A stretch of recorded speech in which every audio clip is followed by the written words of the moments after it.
Know that they ride or die. I keep boys by my side. Know that they ride or die. I keep boys by my side.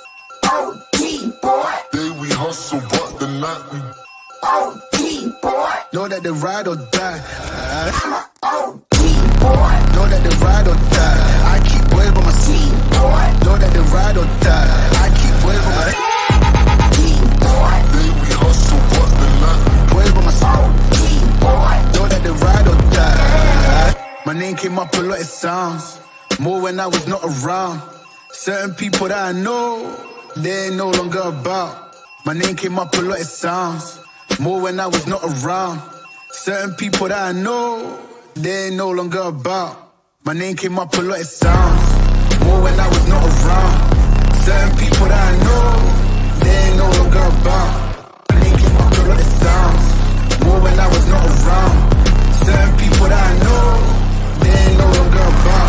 I'm a OG boy. Know that they ride or die. I keep boys by my side. boy. Know that they ride or die. I keep boys by my side.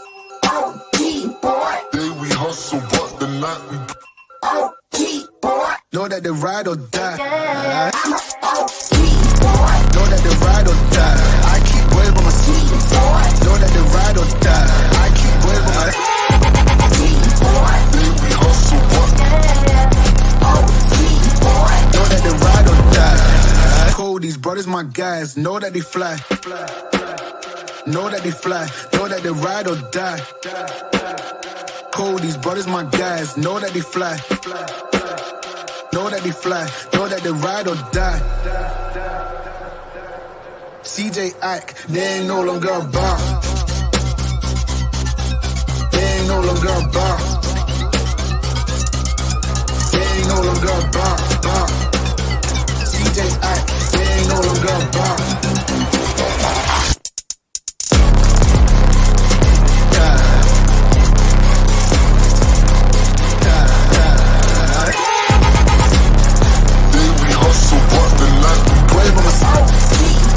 Know that they ride or die.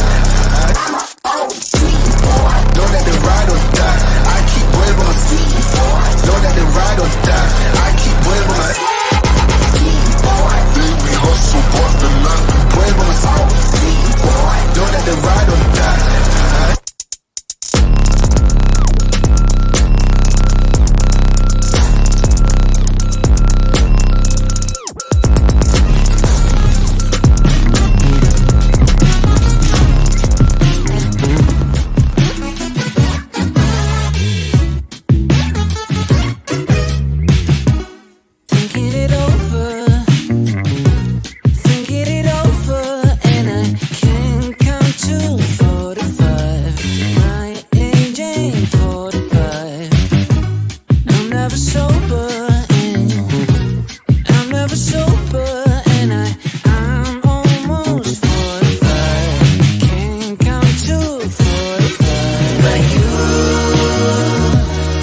What up, everybody? Welcome to the channel. If you're new, don't be.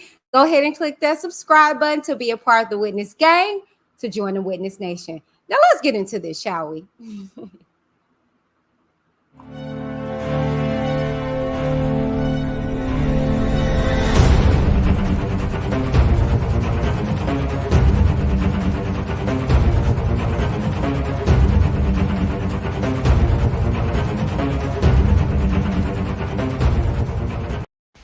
What up, you guys? Welcome to Whitney D TV. First, let's get into everything, shall we?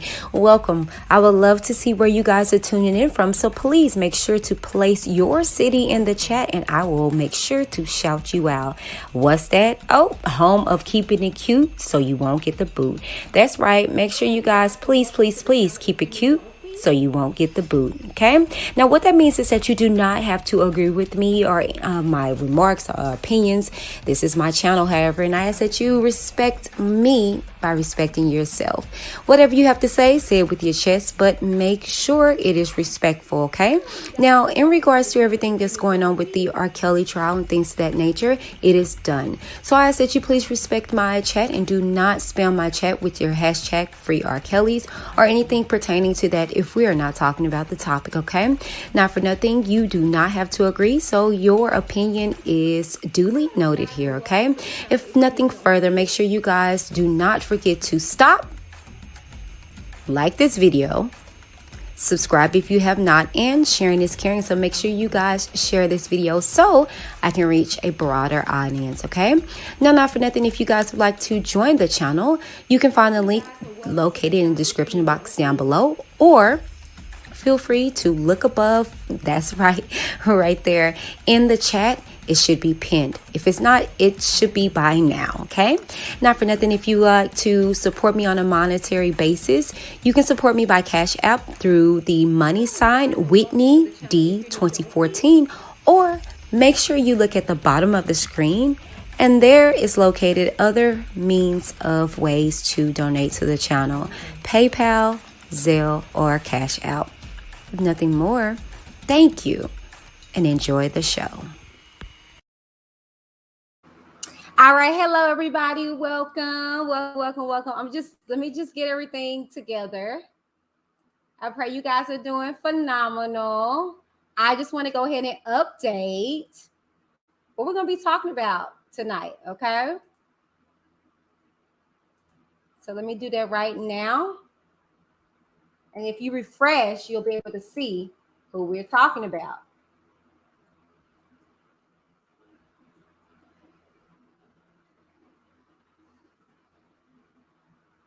All right. If you refresh your screen at this moment, you'll be able to see who we're going to be discussing on tonight. Okay. All right, you guys, let's go ahead and get into everything. Before we do, I like to always share with my mama. But let me go ahead and get into these comments, okay? All right, what up, Nikki? Nikki, y'all, I'm buffering. I'm sorry. I see it now. I'm already buffering. Jesus. Jeez Louise. Ugh. I probably have to come in, come out, just having technical difficulties. You know how it is on these Wednesdays when I'm about to get into it. There go my Katie. Pew, pew, pew. That is my awesome, amazing mod, okay? She don't play no games, okay? I'm just giving you a heads up. How she do is she put her eyes on you, okay? Once she got her eyes on you, she gonna pew, pew, pew you, okay? Now, if you continue to continue with the BS, okay, because ignorance make her itch. All right, she got a condition called ignoritis, and it just don't work well with her. Okay, and so if you continue, then from there she's gonna put you on timeout. It continues, she's gonna boot you out. Okay, so try to tread lightly with Katie. She don't play no games. Okay, not for nothing. Hey Monique, what's up? What's up? Hey Foxy, you made it. You listened to what I told you, huh? So you won't have to miss another one. Hey, TT said, hey, everyone. Miss Whitney D. I love your channel. So inspirational and positive. To God be the glory. Thank you. Thank you so much. Let me see. Hey, Quana. Hey, girl. You cooking? What you cooking? I cooked last night. I cooked me some, cooked the family some spaghetti. I'm not cooking tonight. Hey, Queen. Hey, beautifully animated. Hey, honey bunches. All right, you guys. So now that I done updated, hey, Sharnette, hey. Now that I done updated what we're going to be talking about tonight, I know that's going to get rid of a lot of people because see, y'all be messy and y'all be thinking that I'm finna be always talking about R. Kelly, but I'm not. Yeah, I'm not. I got more. It's more substance to this channel. I got more content, and I have more to say than to sit up here and be constantly talking about the likes of R. Kelly. Okay, now it is coming back though. I will be talking about him probably tomorrow.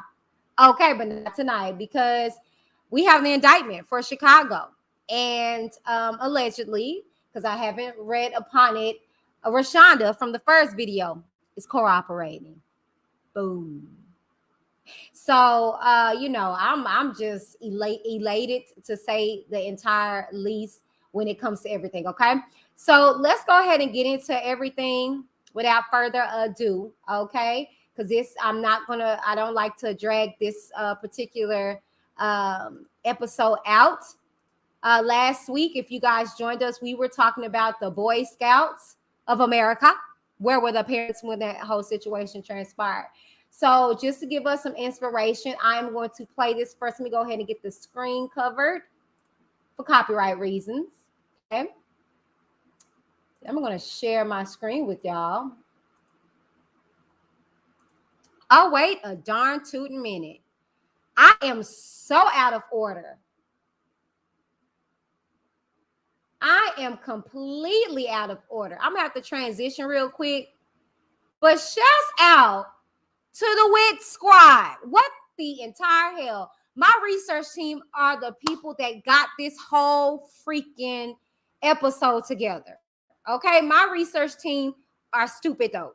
So shout out to Vicky, shout out to Hannah, shout out to Octavius. When I tell you I have a dope research team, you guys are going to see why I say that they are dope. Okay, because if it wasn't for them, I would not be able to bring you guys Where Are the Parents Wednesday. They do all the research. I tell them what I'm going to talk about, and they do all of my research. So shout out to the WIT Squad research team. I love you guys so very much. I wouldn't be here without you guys. So pardon me. I sincerely apologize. Y'all, I was just getting into everything, but not for nothing. Let's go ahead and get on into the introduction of Where Were the Parents, okay? And y'all know I got to do a little interlude, or whatever. Just in case if you guys don't remember who this group is. My hair's damaged. Which I can't see why you, psoriasis, why you guys, spot. oh my goodness. Wait a darn minute. The devil is alive. There we go. Hey.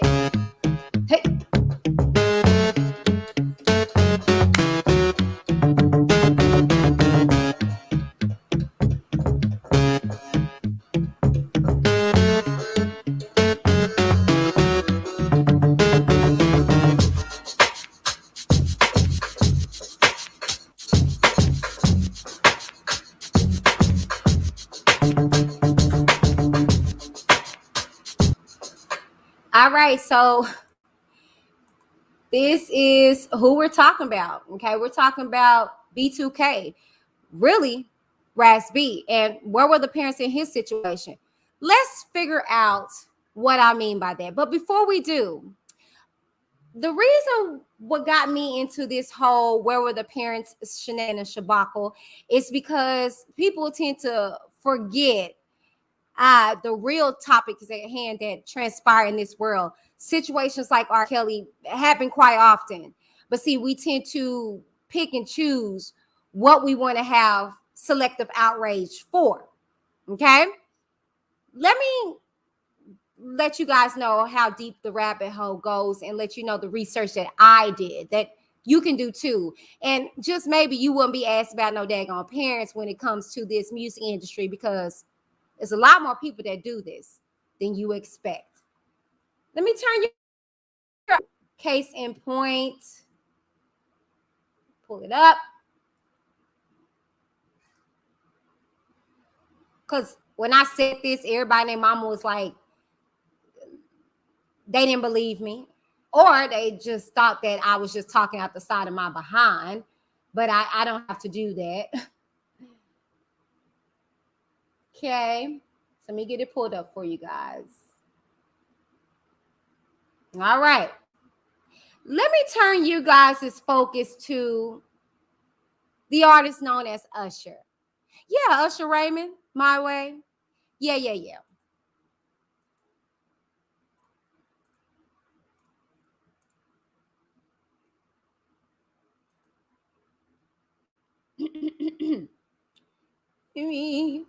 me. Okay. Hold on.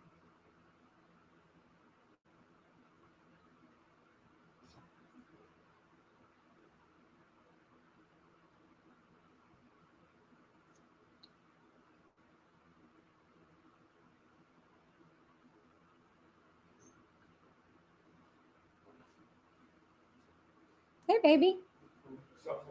Yes, I started. Thank you, honey. Okay, let me find this for you. Just wanted to bring something to your perspective. Maybe you guys didn't know this, you know.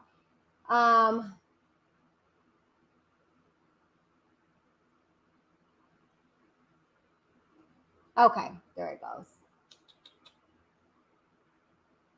Okay, listen to this, you guys. I mean, like I said, I don't know if you guys were aware of this. I was.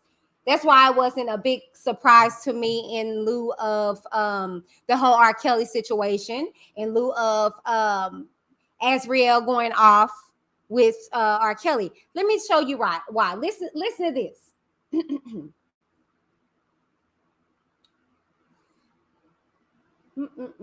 Oh, where is it go?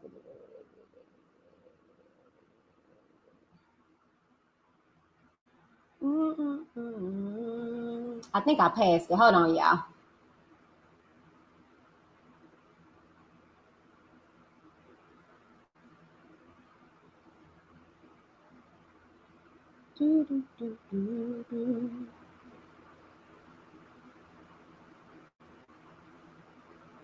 Okay, here you go.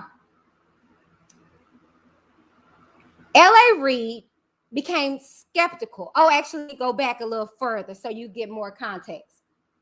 Preparing for his debut album, Usher lost his voice. Usher was going through puberty.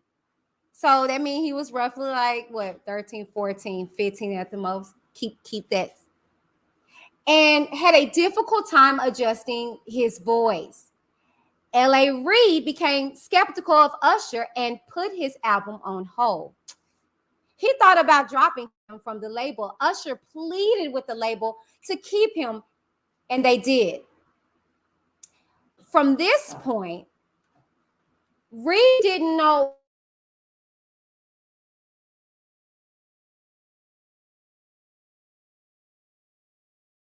(1994) to live with record executive Puff Daddy.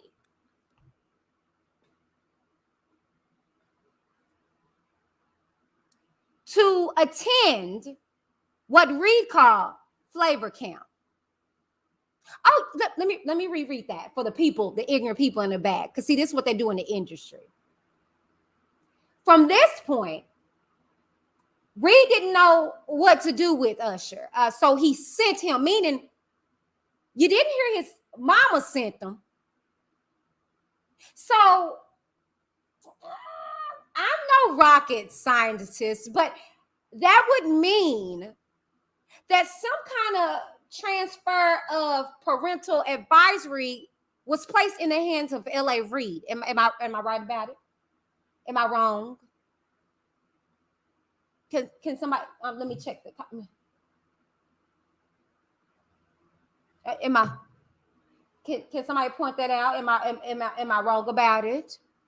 That would mean that at some point of time, his mother, his parent, signed over consent for L.A. Reid. Therefore, when L.A. Reid couldn't take it any further, he then sends Usher off same minor off to live, not spend the weekend, not just chop it up, to live with record executive Puff Daddy to attend what Reed called flavor camp.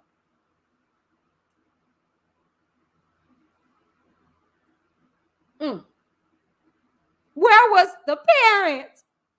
How could they ship their son off to live with a stranger? Where's everybody at now? It's only 31 people in here. Where's all the 200 people at? Oh, we don't want to talk about that, right? Oh, yeah, but I am. Yeah, you see it. And from this point, Reed didn't know what to do with Usher. So he sent him off. How is he going to have authorization to send Usher off if he didn't have consent from the parent? And if I'm not mistaken, allegedly, Puff Daddy has his own background. Oh, yeah.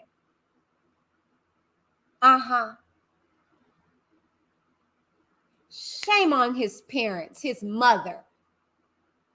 She should have did her research. And you probably say, why? Well, let's see what happened to Usher after that experience. Then we're going to visit another person. Then we're going to get into B2K because that's a cinch, okay? That's quick, all right? It says Usher quickly adapted to the lavish lifestyle of Puff Daddy. Although in an interview with Rolling Stone, he described this period as the hardest days of his life. Why is that? It goes on to say that Usher goes on to make albums, right? You can, one being, Can You Get With It? Think of You, The Many Ways. The album, hold on. Oh, this thing is just tripping, but I already know what's up. It says right here that the album has sold over 500,000 copies to date. However, the album, sorry, y'all. I'm telling y'all, it seemed like Stuff Freak goes crazy on Wednesdays. But read along with me. The album received backlash because Usher was singing about sex and him only being 15 years old. The public had a difficult time believing that this was so.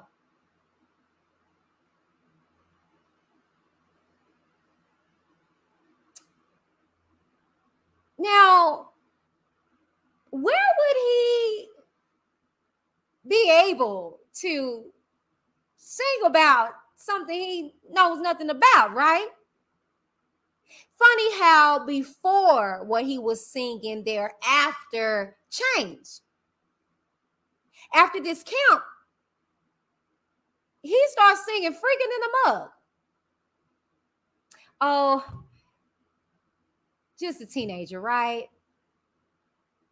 Kind of reminds me of another young lady that got sent off too. Let's see where her parents was. Let's figure out who this one was, shall we?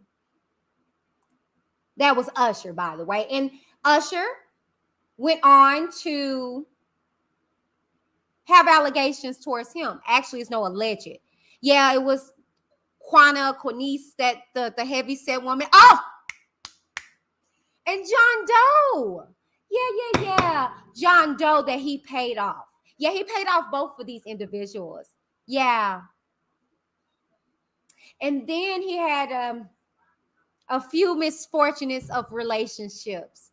His first girlfriend was Chili, who was significantly older than him. And then his wife, significantly older as well. His mother didn't like her. Wonder what happened to the kid. What was the parent? What was his mother? Let's go to the next person.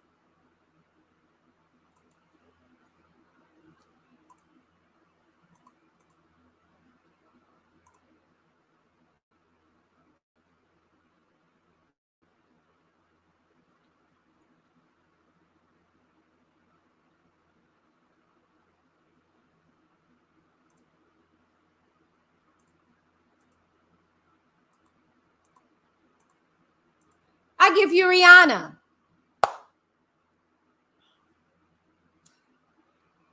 Yeah, many people when I said this was like, yeah, yeah. Robin Rihanna Fenty, born February 20, 1988. She's a year younger than me. Yeah, she was, is a Barbadian singer, actress, fashion designer, and businesswoman. But that's all cute. Let's see how she got here to America. Okay, let's just see how she got here to the States. Okay, okay, yeah. Do do do do do. Ba ba ba ba ba ba. Do do do do do do.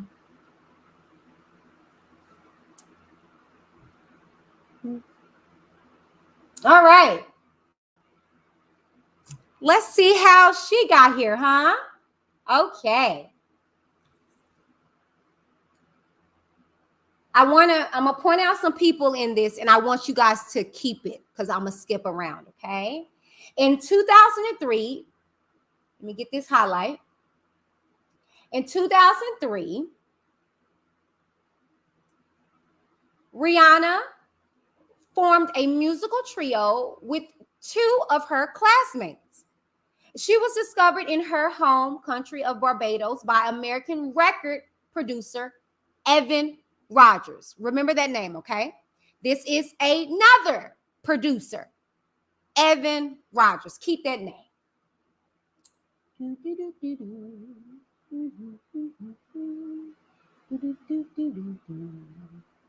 All right.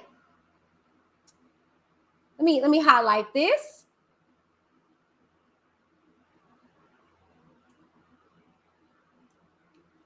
It says, Reed left it to Jay-Z and his team to close the deal, which resulted in a 6-album record deal with Def Jam. She waited in Jay-Z's office until 3 o'clock in the morning to get lawyers to draft up a contract because he wanted to prevent her from signing with another label. Rihanna counseled other meetings with record labels and relocated from Barbados to the United States to live with Rogers and his wife.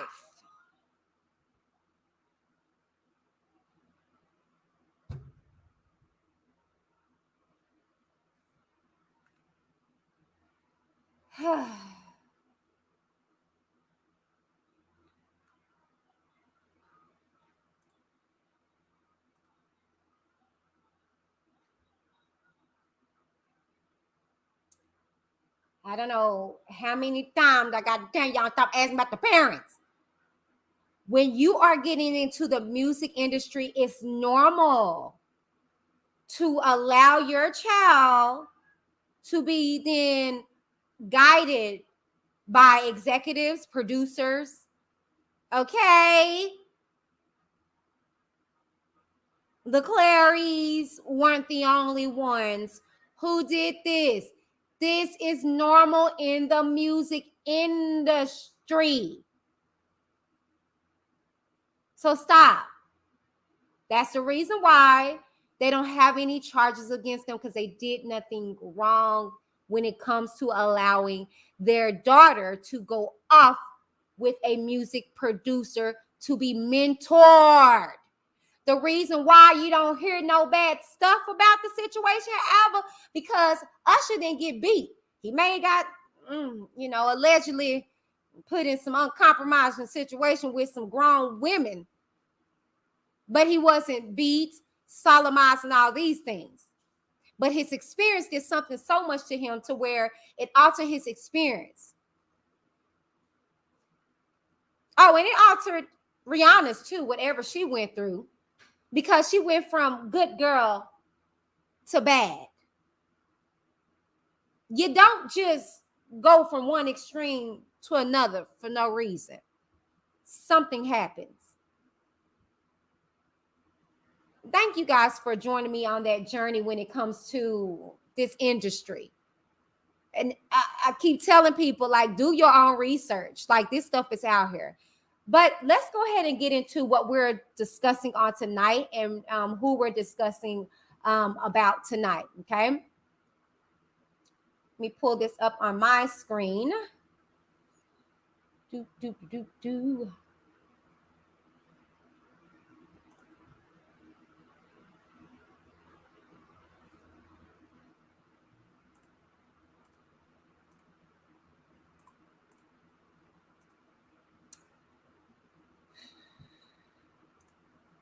RAZ.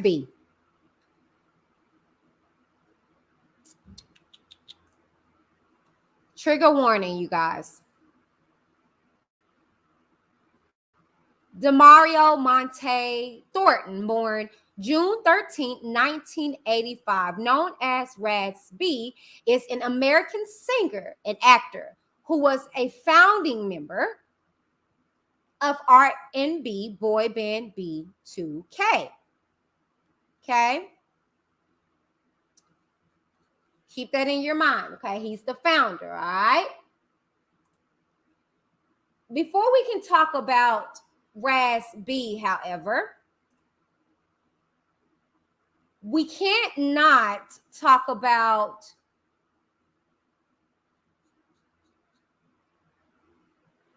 Quandon.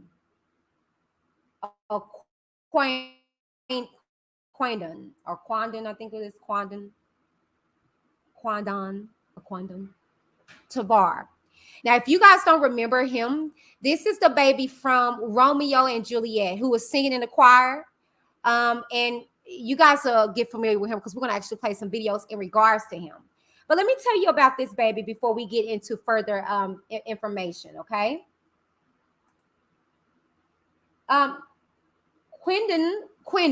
Quindon Tavar, born August 4th of 1982. He recently passed of this year, April 1st, here in Dallas. He was actually from Plano, Texas. We got a lot of people from here. I didn't even know Usher was from Dallas, y'all. Usher, yes, sir. Usher was from Dallas, and they moved to Atlanta to further his career, but he was from Dallas. Usher is from Dallas, you guys. Fun facts, yeah. And so was Quandon. He was from Plano, McKinney. Okay. And so if you don't remember him, he was actually the first person to experience the alleged, and he hasn't been brought up on any charges. He was the one who experienced the alleged assault from Chris Stokes. Let me give you a little background in regards to Chris Stokes and his funny looking self. This is all alleged because he has not been brought to trial.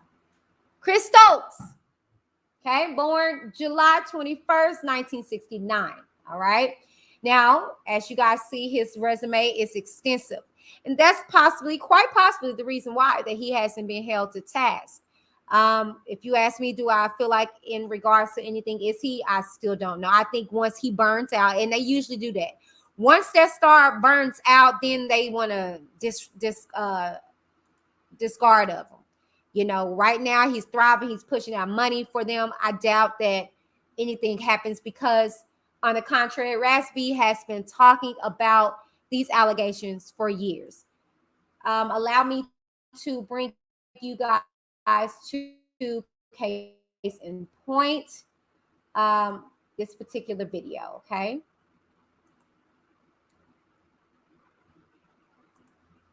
And I'm going to cover up my screen for copyright purposes. but I want to share this with you. Y'all make sure y'all share this video. Okay. Oh, that's not it. Sorry, y'all. That's not it. That's not it. Why do I keep touching the same one?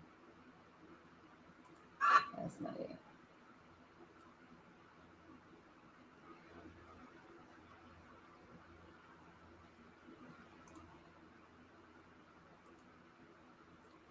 Y'all doing okay? Hope y'all doing okay. Informative, huh? Informative. Okay, check this out. Let me pull this up. And I am going to share my screen. Yep, they then moved to Tennessee, Quana. Yep. Usher is from here, though. Okay. Share my screen, and I'm going to cover it, like I said, for copyright purposes, but y'all get the gist of it. Okay? Let's go. Listen to this. For me to be in the film, and why wasn't I in the film in the first place? Because Demir, I mean, yeah, I know. Demir was like, yeah, Demir was like, yeah, your contract is coming. I'm like, it's cool, but the thing is that like Book, like Fizz, he got something coming. Book, he got something coming. Okay. So my thing is, I can't protect everybody anymore for Fizz to go out and call me a homo. I can't protect Boog when he gonna set me up and he knew about the meeting at Mike Conception's house and in Compton. You know what I'm saying? I can't. How can I not talk about people's business? You feel what I'm saying? And the problem is once I finally tell the truth, completely, not the half truth, that's when everything's gonna completely go right for me in my life. I've been trying to protect Chris, Marcus, Omari, y'all. Everybody have respect for everybody's family, but don't nobody show no love or respect for me. The house Boog living in, him and his family, I put him in it. But y'all want to take money out of RAZ's pocket and make it seem like I'm the crazy nigga. And them niggas don't want to stand here and back me up, but y'all calling my phone. Like, I'm cool. I don't got nothing against you. I don't got nothing against the boys, but like Fizz still to this day never said sorry. You know what I'm saying? Nobody's never really said, Raz, I really got your back. Thank you. Because you know what? Me and Boog was in the room together. Chris Stokes put us in the room together and made us do stuff together. You feel me? Me and Jarrell, Houston. So it's like I've been protecting people for a long time. I have nothing to lose. I have no one to fear. And it's tacky. And I don't give a fuck about B2K. Fuck B2K. You know what I'm saying? I am B2K.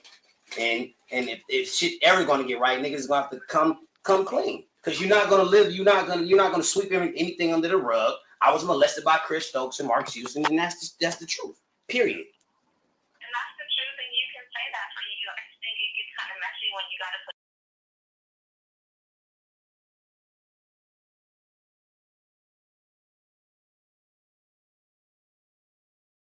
I wanted to come back on the screen real quick, and we're going to finish listening to that because I got every clip. Because shouts out to my West Squad research team. Okay, I'm sorry to that. Okay, and I wanted to let you guys hear that because this was his cousin. Yeah. Chris Stokes and Raspy are family. And you may ask, well, where were the parents? Well, I couldn't find them. I literally could not find them.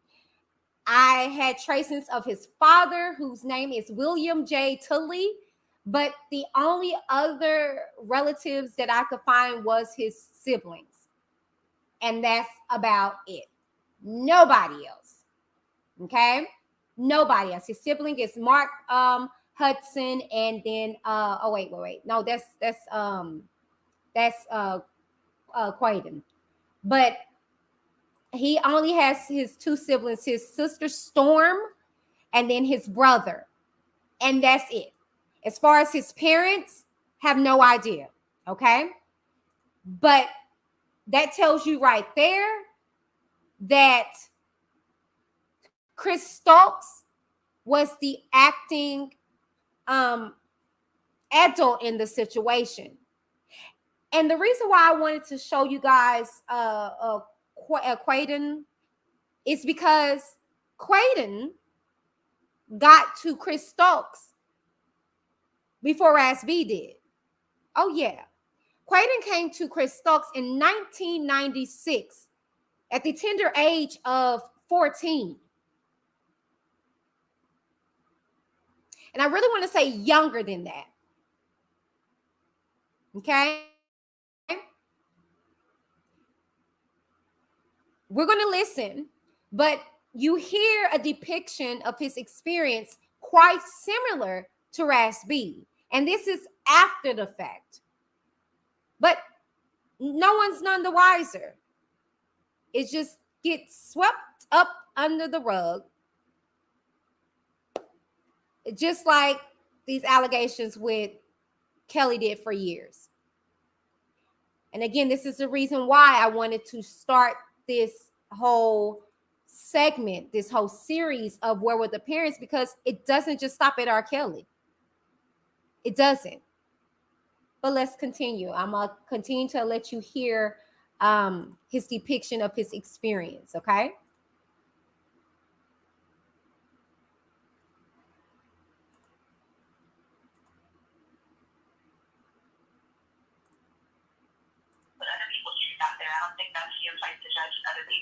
Well, my truth is the fact that Chris Stokes had me and Jarrell Houston in a room sucking each other's dicks.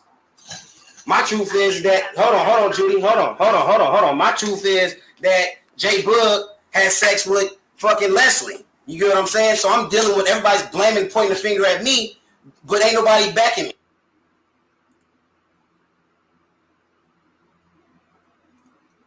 I just wanted to also add that J Boog is the other member of the group. Okay? He is the one that's on the far right with the bandana, with the orange bandana. Okay? So he got messed with as well, as we hear. Allegedly. This is all alleged, okay? And this is all fair house use, copyright. This is stuff that's already out in the public just for safety purposes. But J Boog right here on the far right and allegedly RAZ. Okay, let's continue with his allegations. These are all allegations.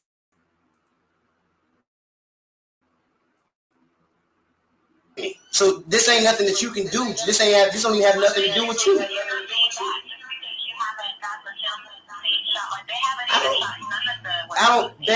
I don't even care about that film. I'm producing The Boogaloo Kid. The movie's already funded. I own 8% of the movie. I don't care. I'm not tripping off the movie. I'm talking about the principle, and you know what I'm talking about because you're a God-fearing woman. You know what spiritual warfare we're fighting. On the principle, you haven't been left out. We just haven't got West Coast anything filmed yet. Everything's been on hold since they've been back. I'm not tripping, but I got a problem with Fizz. I got a problem with Fizz. What's the problem? I got a problem with Fizz because Fizz was the first person to take it in his fucking asshole, and he want to make it seem like I'm a motherfucking homo and like I'm crazy and like there's a problem. Like I did something there. I never did anything to nobody. Some tapes got out, and we all know what that was about. Obviously, it was in God's will. I just talked to Quentin, dude. I just talked to Quentin for the first time last night. Oh my God. Quentin is the same dude and went through the same shit we walked through. Yeah, and in Vibe magazine. Wait till you hear his testimony. So I feel bad for Bug. I feel bad for Fizz. And Quentin, you guys, is the fella that I just told you about, okay? You'll hear his depiction, his allegations of what transpired as well. I'll continue. I feel bad for Amari. I feel bad for Marcus Houston. I feel bad for Jerome Jones. I feel bad for all these kids that want to sweep this shit under the rug and act like this shit's okay, what Chris Stokes did. I show so much compassion for everyone, but niggas just spit on me enough, and I'm done with it. So I have respect. Where was everybody 4 or 5 years ago? Just shut up, Raz. It's okay. Go over to the meeting. Nobody, Bud didn't come to the house on my concession, and Fizz didn't come, and they knew all about it. I mean, you know, they don't want no part of that stuff. Yeah, I bet they don't. But but he want to go out and speak on me. So guess what? In my book, I'm gonna speak the truth.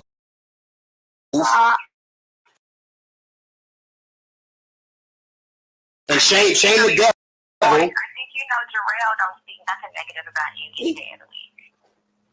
And that I think you know. I've always thought Jarrell.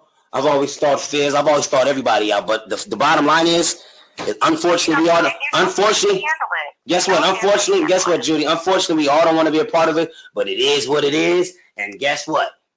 I'm not gonna listen. Let me tell you this. I'm never gonna tell the half truth again. I'm telling every bit of the truth. Every bit. I don't care if I was a part of it. If I seen it. If I didn't see it, I won't talk about it.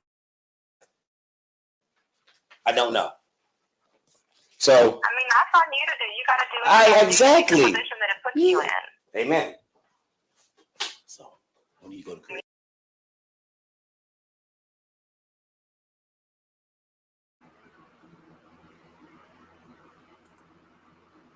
So I'm gonna stop that video there, and you guys can do your due diligence and look up the rest. Okay. However, I do want to now let you guys hear Quentin's depiction of his experience. Okay, because he gets on the phone with him too in regards to it, and they like sharing the same freaking stinking experience. Okay. And let me download these pictures again. Shout out to my research team. Okay. Stupid good. All right. Stupid good. Okay. Listen to this. All right.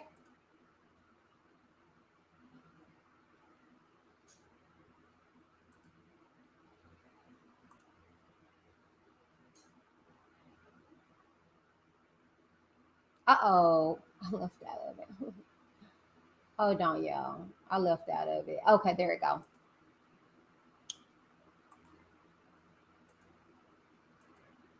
And of course, Chris Stokes, Marcus Houston, they've denied all these allegations, but it is what it is at this point. Okay, so listen to this, y'all.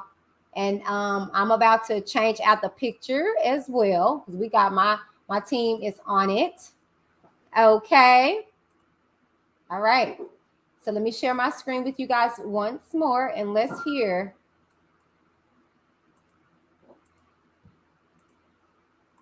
this. I laid there on the floor. Chris was on the bed. Marcus was right there next to me. Once he tried to penetrate me, and then I told him I was bleeding. I said, it hurts. Wow, what the fuck? It hurt, dude. It hurt. It hurt me. I'm a kid. So he was like telling me that it's okay. I was like, okay, it's okay. You put a dick in my booty hole, bro. And fuck me, my nigga.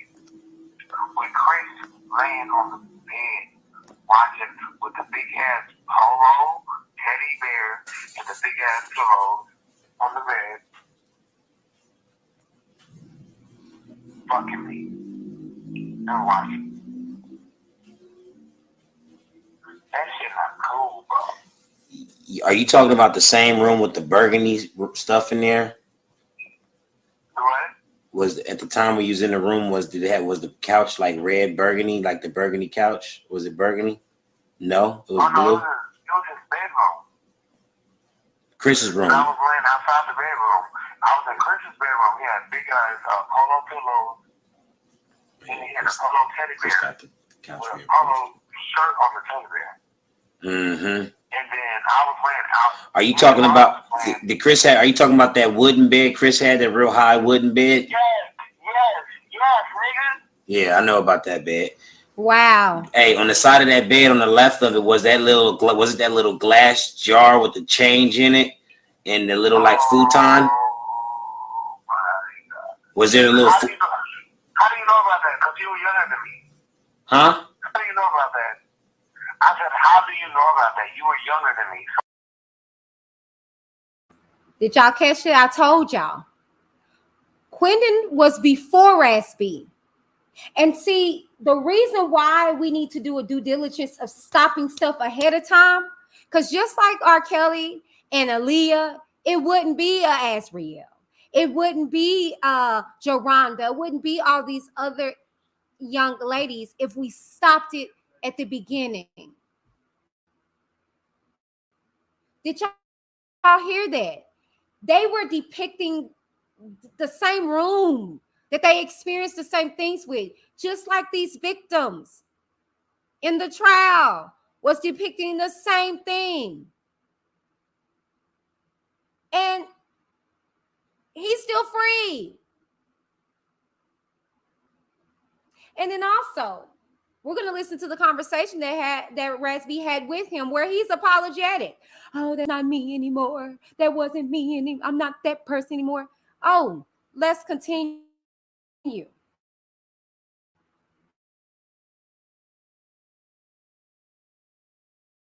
So how do you know about that? Quentin, I'm trying to tell you, I walked through the same thing what you walked through. That first time that Marcus ever put his dick in my booty was in that room too. So Marcus fucked you too? Yeah. Wow. Oh my God. That happened like, I believe that happened like twice, like once there and then like one time like in Vegas, it was like me, Marcus, and Chris. And like that shit. And I told Taz about the shit, she didn't believe me. And I told her, I said he has a black mole on his left nut. You talking about Chris's dick? What? You talking about Marcus or Chris's dick? I'm talking about Marcus's dick. Yeah. He has a black mole on his nut. Yeah, he's not circumcised, and he's not circumcised either.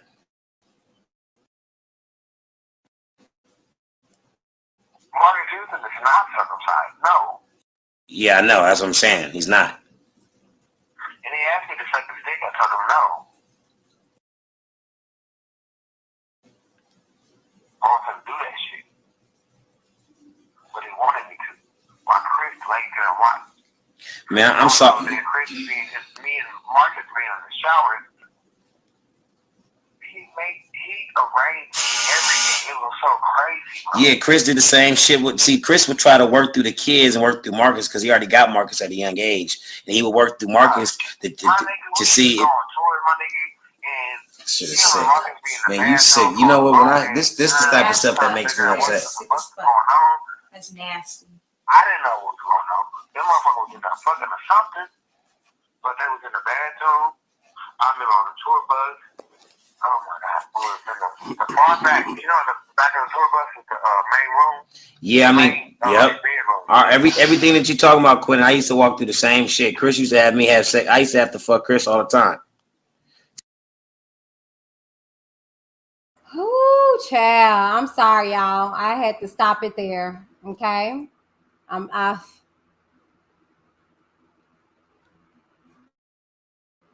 Where were the parents?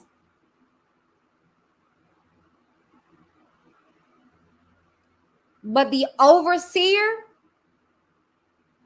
in this whole shabacle was Chris Stokes. And he allegedly sodomized, raped, molested these boys. Did you hear? He got Marcus Houston first. Allegedly.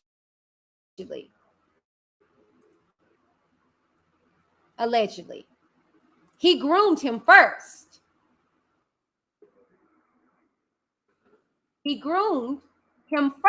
Only to get him to where he was then, messing with the other band members, bringing in Quindon. Then his own cousin. Where were the parents?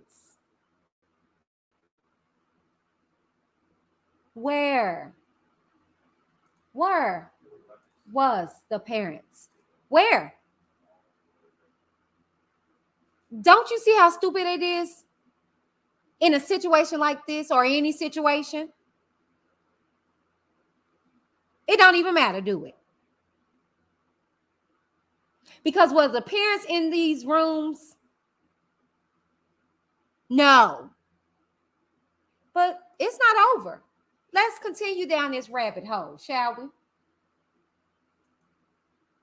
Poor boys. Poor boys.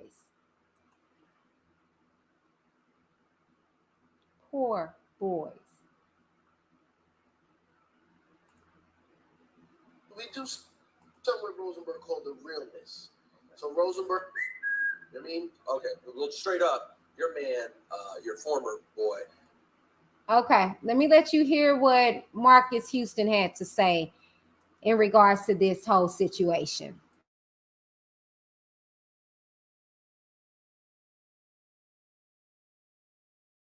RAZ B has said crazy things about you, fam. Literally, Again and again.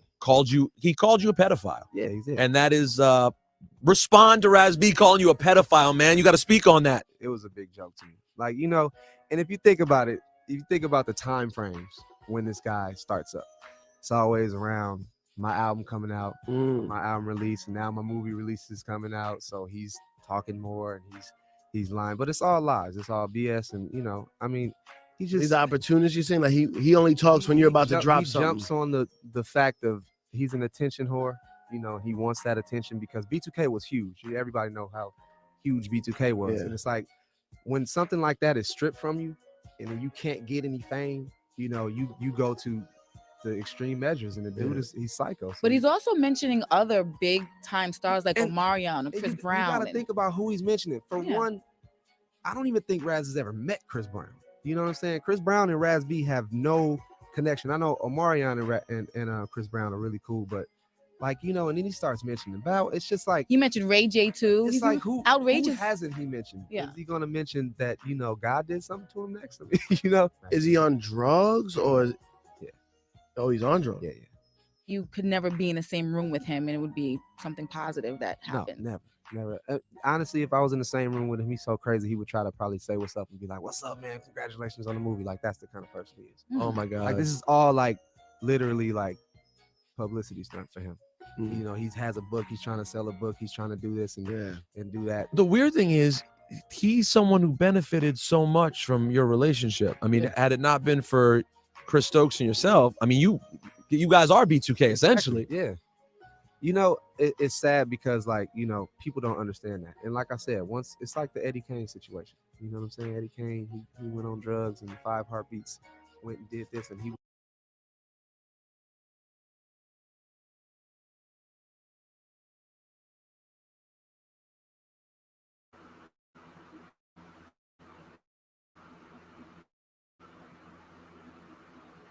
It's the deflection for me. It's the never denied it for me. I never heard him say, that's not true. I didn't do that. It's the deflection. Oh, he on drugs. He crazy. He trying to sell a book. It's a publicity stuff. But you didn't say you didn't do it. Allegedly. And the whole he's crazy. He's on drugs.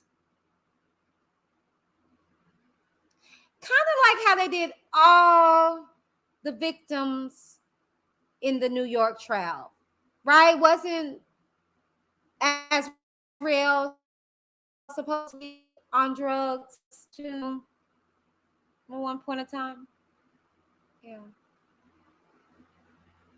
And all of the victims were somehow just delusional, crazy, wanting it, super fans, right? Here you go. Not once did I hear it. Am I wrong? Y'all can tell me in chat. Not once did he deny the allegations, Joe.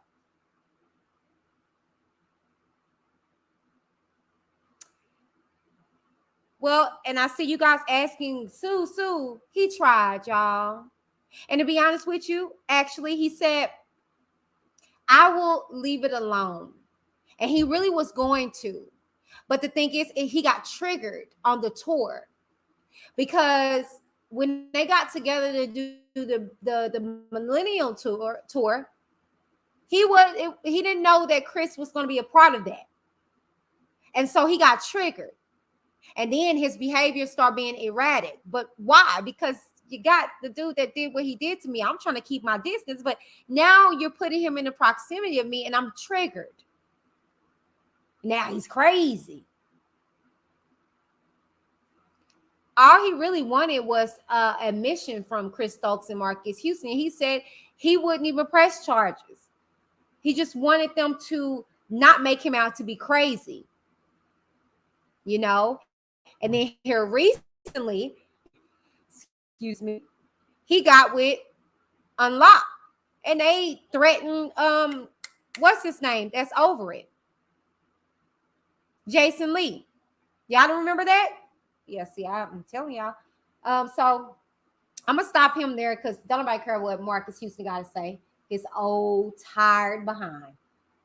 Old tired behind. Ain't nobody checking for Marcus Houston no more, especially after he marries a 19-year-old girl that supposedly, allegedly, went missing at the age of 14.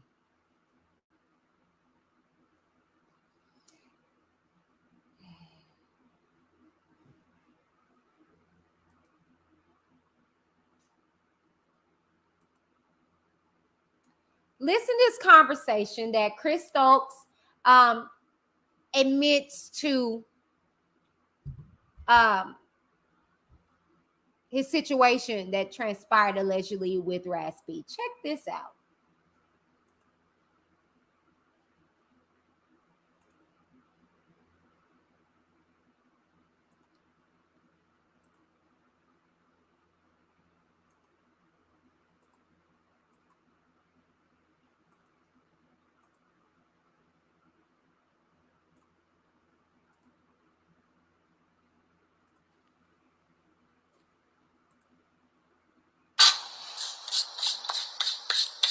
Just want to take a little minute to talk to y'all about some facts that should be known. Okay, the bottom line is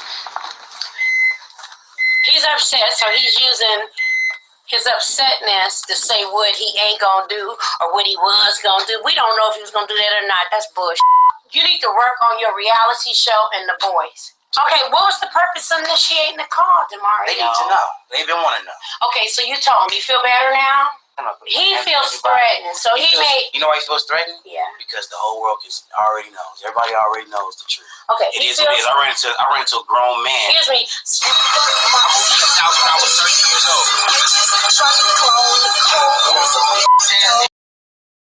Years old.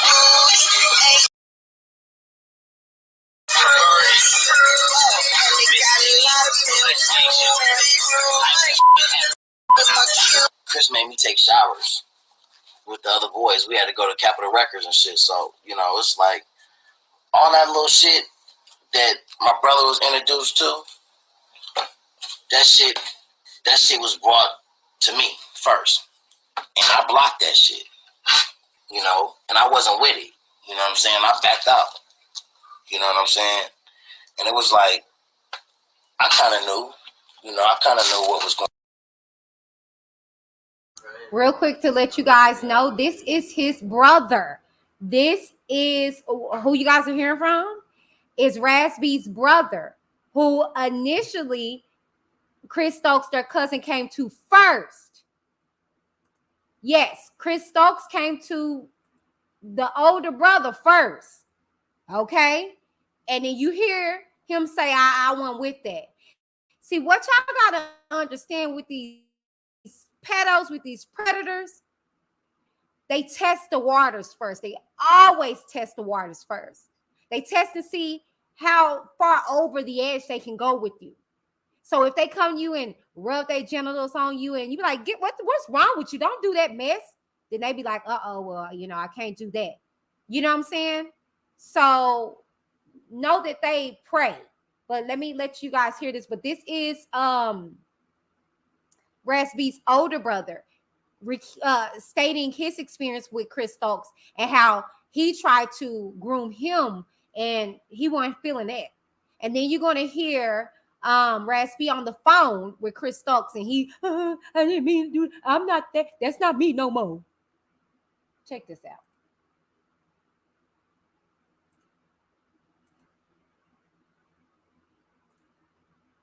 Going on over there, but yet I took my brother over to Chris, you know what I'm saying, and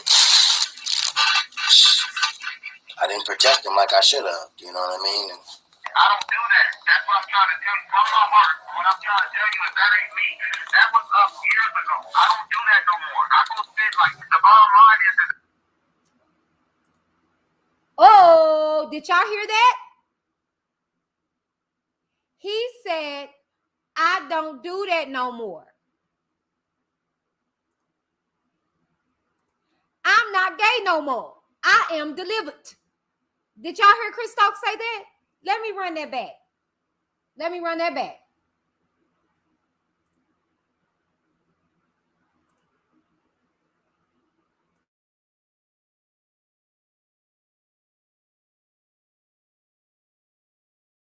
Don't do that no more. I go sit like the bottom. What I'm trying to tell you is that ain't me. That was up years ago. I don't do that no more. I go sit like the bottom line is that I don't feel like getting on the phone years ago. I don't do that no more. I go sit like I don't do that. That's what I'm trying to tell you from my heart. What I'm trying to tell you is that ain't me. That was up years ago. I don't do that no more. I go sit like was up years ago. I don't do that no more. I go sit like the bottom line is that I don't feel like getting on the phone fussing with my. I don't do that no more. I go sit like the bottom line is that I don't feel like getting on the phone fussing with my cousins. Nigga, I didn't call to fuss with you. I just don't do that in my life no more. That's what I'm saying. I'm a whole. You haven't been in my life. You were in my life before, Ricky. If you was around me now, you go, what? That's not my cousin. He molested motherfucking my brother, and he molested me, nigga. When I say that, it hurts. My family, my nigga. I love my family. What about what I do? What about how I've changed? What about my mom? What about the love that you got for her? What about the way that she feel when she left out of He's over talking. You over talking me, Chris. That's what you famous for doing. You famous for over talking people so that you can be right, Chris. As soon as I get ready to talk and say something that's real, you cut me off.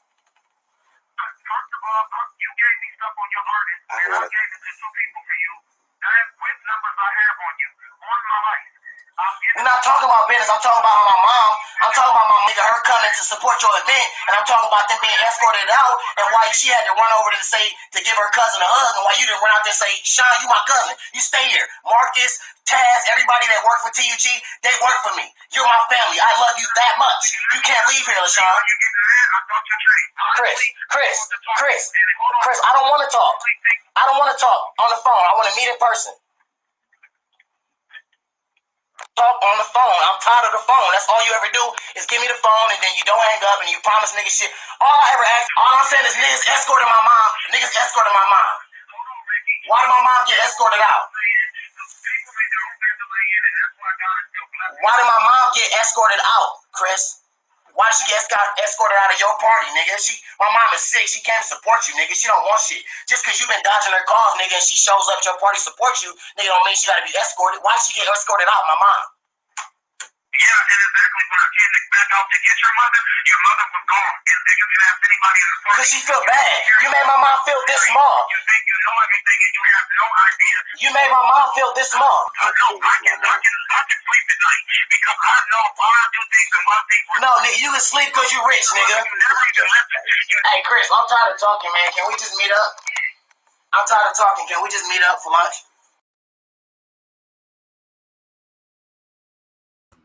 I wanted to stop there real quick and just point this out to you. Clearly, the parent, his mama, was none the wiser, just like most parents are, because she's still supporting the predator, the alleged predator, you know, because ain't nothing happening to him. You hear RAZ saying that his mom got put out of his cousin's show, Chris Stokes' show, coming to support her nephew. Would you support the person that allegedly messed with your child? No, right? Well, let me ask you something more current. Would you do a business transaction? Case in point, a dildo. Music dildo transaction. If you knew that a person was beating your child, sodomizing your child, molesting your child, I don't think so. Would you send your child off? Would you support the person that is abusing your child if you knew? Because I don't think she would be showing her behind at any kind of event if she knew her child was getting messed with in the manners in which RAZ said that he was getting messed with. But what do I know? We're the parents, right? Let's continue with the conversation that he was having.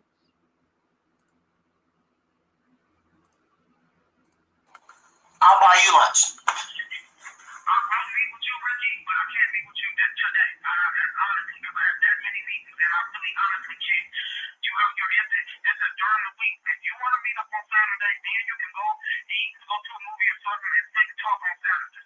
And nigga, and I'm gonna pour my heart out to you one last time, my nigga. Then after that, I'm gonna be a grown man. Chris, you don't gotta do shit for us, my nigga. You don't gotta do nothing, nigga. Everybody asks you to do shit, Chris. Just be family, my nigga. Just if you say it's love and it's really family, nigga, then be that, my nigga. Be just that, my nigga. Nigga, if you was Ricky Romance, nigga, and your brother was RAZ, nigga, and your cousin was Chris Stokes, my nigga, would you still be over there at TUG, nigga, going through that same motherfucking shit that's going on?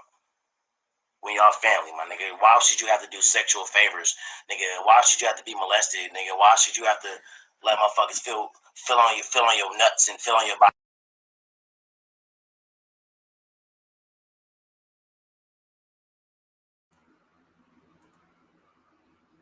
Cousin, you heard that? Why should I, as a cousin, have to do sexual favors to get ahead and get help from you?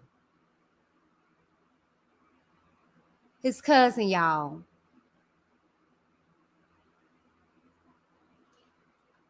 Now, many people, saw the interview with Omarion, and if you haven't, he was asked, about the accusations, and people want to know, who all was messed with. And I pointed this out. Let me point it back out. So all of the members of the group were not. It was just RAZ, which is in the center, and then to the far right, which is J Book, the one that is in the orange bandana, allegedly. All right, allegedly. All right, allegedly. Okay. So, I can let me show this interview with you guys with Omarion, and he gets asked about the allegations. Okay.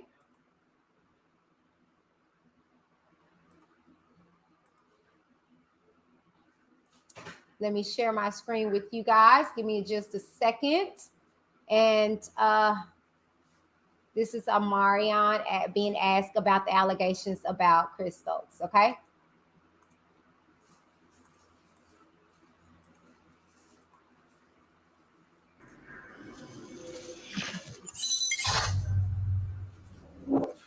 Just kind of just crazy behavior. Like he almost loses his thumb at one point. He's in China on the internet. How are you reacting to it?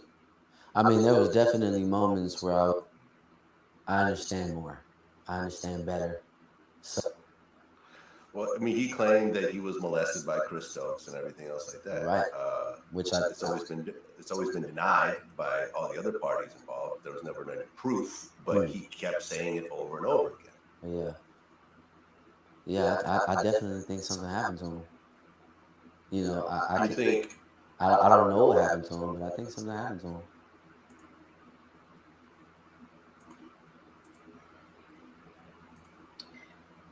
I don't know if you guys heard that. He said, I don't know what happened to him, but I definitely believe something happened to him. And I know people were kind of like, I remember when this first came out, they were kind of looking at like Omarion weird, but I would have to agree. Want to know why? And I had to find this out upon me doing research. Omarion came into the group later. Okay, it was, you got to understand when RAZ said that he was the founder, a co-founder, if you will, of B2K. Not Omarion, although that was everybody's favorite heartthrob, but it wasn't Omarion's group. It really was RAZ B. And to be honest with you, RAZ B is the one who actually got the whole Millennium Tour together. He was the one rooting for everybody to get back together, not Omarion. Okay, remember they were trying to beg him, pull him to do it when he was on the reality show. He wasn't worried about B2K. So the thing is that I believe Omarion. He didn't see anything. All the damage was done before Omarion came into the fold. And I saw you guys saying we need to get him on here. Y'all can help do that. I reached out to him. When I was doing my documentary, I reached out to him because I used a little insert and I was just gonna, send it to him. He didn't respond, but y'all blew him up. Let him know what I'm doing, you know what I'm saying, to try to get his story out there. Like I said, Jason Lee, when he tried to interview him, which it later came out, that he got threatened, to remove it and blah, blah, blah, so yeah. But I wanted to share this article with you guys.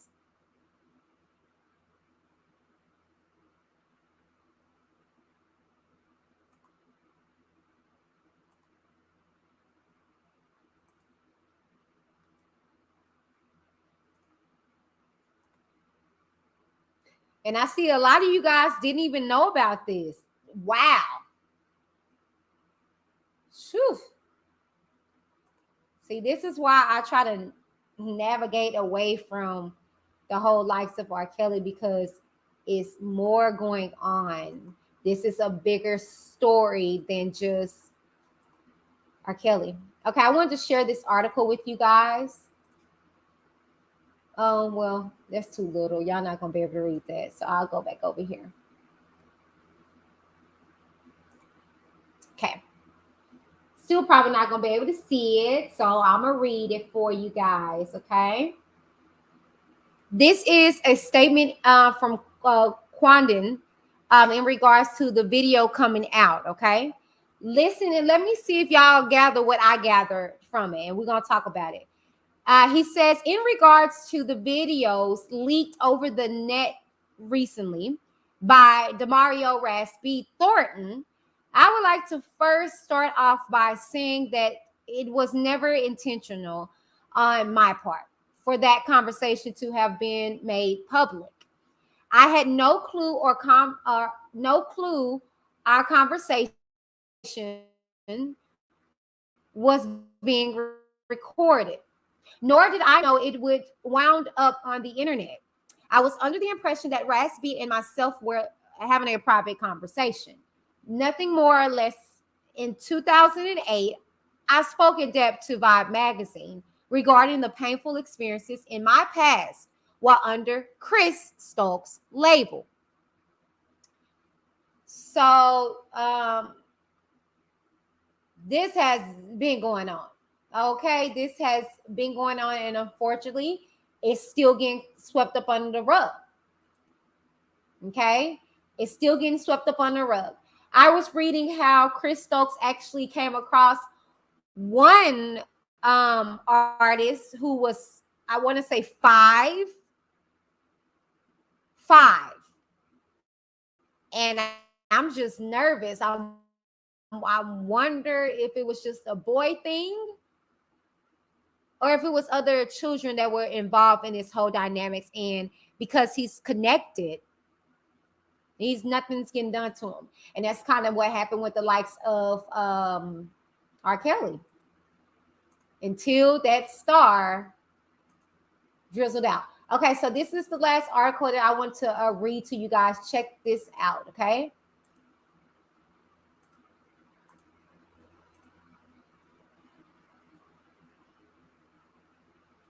RAZ B reveals what he wants from Chris Stokes and Marcus Houston after abuse allegations.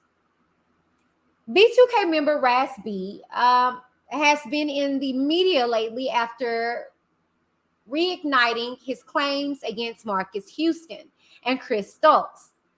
He's been posting videos asserting that both molested him when he was a child and urging them to take a lie detector test.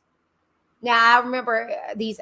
This happened last year, I want to say. In early January, RAZ called out Stokes in Houston on social media and implied he's being bullied. With the allegations resurfacing, again, RAZ is finding support in the public. However, he recently made it clear what he wants from the people he's accusing of sexual assault. RAZ accusations go back decades. Back in 2007, RAZ released a YouTube video detailing alleged sexual abuse committed against him and his older brother by singer Marcus Houston and former B2K manager Chris Stokes, which is his cousin, by the way.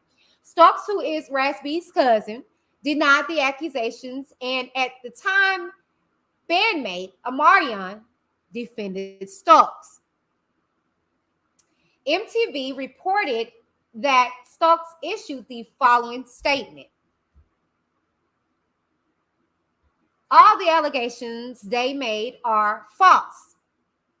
I'm not gay, and I'm married, and I have 4 kids. I've been with my wife for 16 years, and I'm not a child molester, so those are all false allegations. I'm going to sue them, and I owe that to my wife and kids, period. It's ridiculous. Child. And that sudation never came. RAZ retracted his words days later, but in 2010, leveled the same accusations in that instance. He recorded a conversation with another alleged victim, Quandon Tavar, where they both shared graphic details of their experiences, which you guys heard here.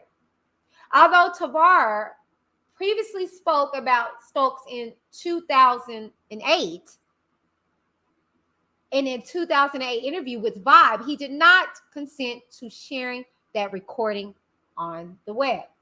Stokes has always denied the accusations and stated that RAZ and his brother were upset he chose to stop financially supporting them. Houston has denied the allegations too. Did y'all hear that though? This part right here, that because they didn't want to financially support them. Ain't that kind of what they were saying about these victims? Oh, the money ran out. See, it's the same freaking small violin, boot scooting boogie tune when people be trying to tell their truths. It's sad. RAZ talks to Monique Slaughter about his calls. After dropping a video on Instagram indicating that people are attempting to silence him via cease and desist letters, which they tried to pull that with him when he went on to the Unlock with Jason Lee, Hollywood Unlock. RAZ issues a challenge to Houston and Stokes. He wants everyone, including himself, to take a polygraph test. Fans and other celebrities chime in, including Amarion's brother, Orion, urging Houston and Stokes to do it. Although RAZ did an interview with Hollywood Unlocked Jason Lee, Fox Soul opted not to air it, following that he hopped on Instagram Live with Monique Slaughter, someone who's been in the entertainment industry and is familiar with many of the parties involved. Now, RAZ spoke to Slaughter about Stokes and Houston and is sticking to his story. When Slaughter asked him what form of justice he wants from those he accused, he named a few things. One is a fist fight. Fuck the courts. Fuck the streets. I want to fade, he said. In a perfect world, I would love an apology publicly, said RAZ. He added he doesn't expect that to happen, but he's not giving up.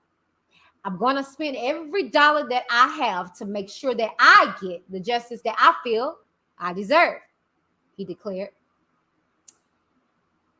Woo! Woo, child. So yeah, I wanted to share that with you guys because it's just sad that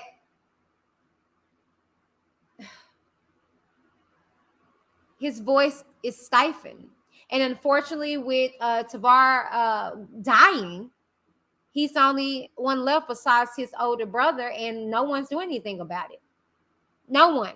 No one's, protesting. Where is the mute button at? Where is the mute Chris Stokes, stop Chris Stokes? Where is the parade? And that's the reason why I was telling you guys, because it was kind of irritating to constantly hear people keep talking about Asriel when she's not the face, or her family are not the face of all the victims involved in this whole situation.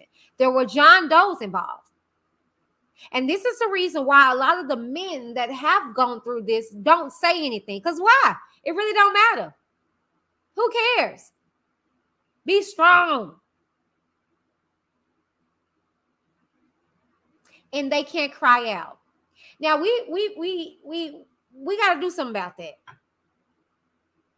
They're just as important as the woman, if not more so, more important, because men have a way of dealing with their anger in a way that's very aggressive. You wonder why you have abusive husbands and boyfriends and men that can't commit, men that are unfaithful, men that are emotionally disconnected, and etc.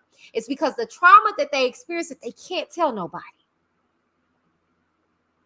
because they're getting labeled to be gay or liars.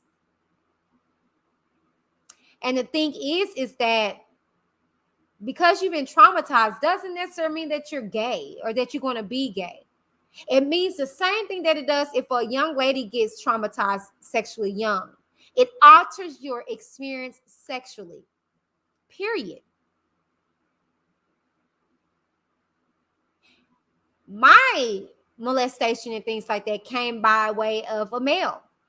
And I still, throughout my college years, was sexually conflicted. I came to myself, though, Jesus, I can't do it. Woo! That's not for everybody. But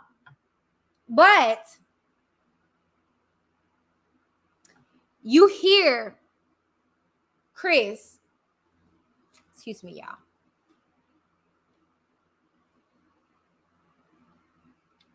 Say, I'm not gay. You ain't got to be to mess with boys. But you something because you allegedly did. And not too many straight men that I know care to mess with boys in any kind of retrospect. Your cup of tea, your thing. But the straight men that I like, the many men that I deal with, they don't, you can't even pop them on the butt without them wanting to beat your behind. And then furthermore, they don't engage in that experience over and over and over again if they don't like it.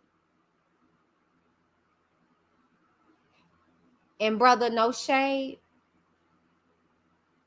no tea. Let me pull a picture up of him right quick, though.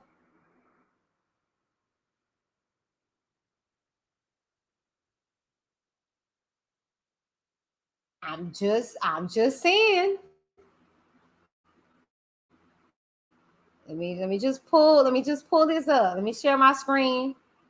I mean, like no shade.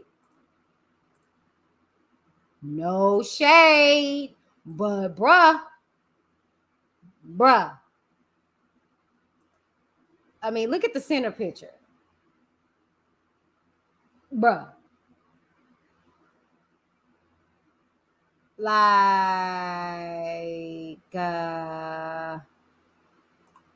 who poses like that, brother? No shade. Yeah, he's very creepy and weird looking. He got that look. Look at him.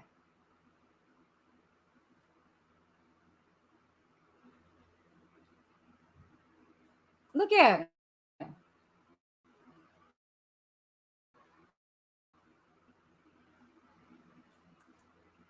I'm just saying. Little bump, bump, bump. Look how he hemming him up right here.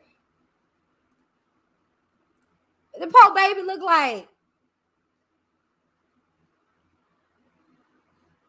Look at him. Like, yeah, come here. Raz be like, okay, nigga.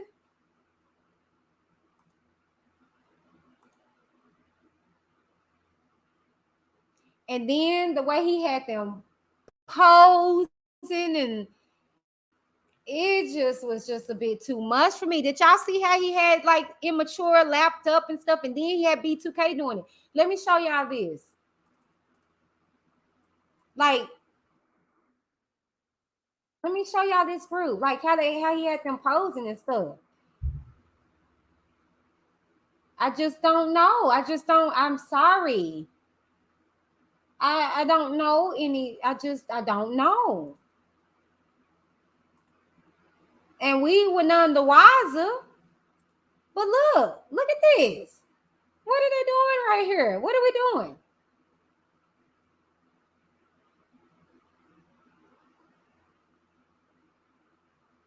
Look at this.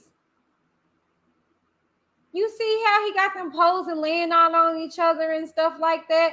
That's a form of grooming, you guys. Having them lay all out and, and very uncompromising. I mean, that's not, no. He got his legs all open back there, and he got him laying on his leg right there. Like, what are we doing?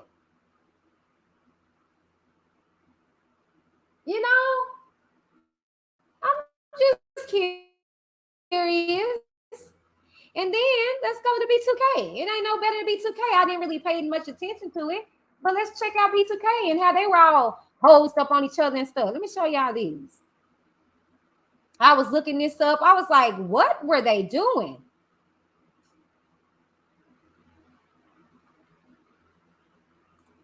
Look at this. What in the tarnation? What is this?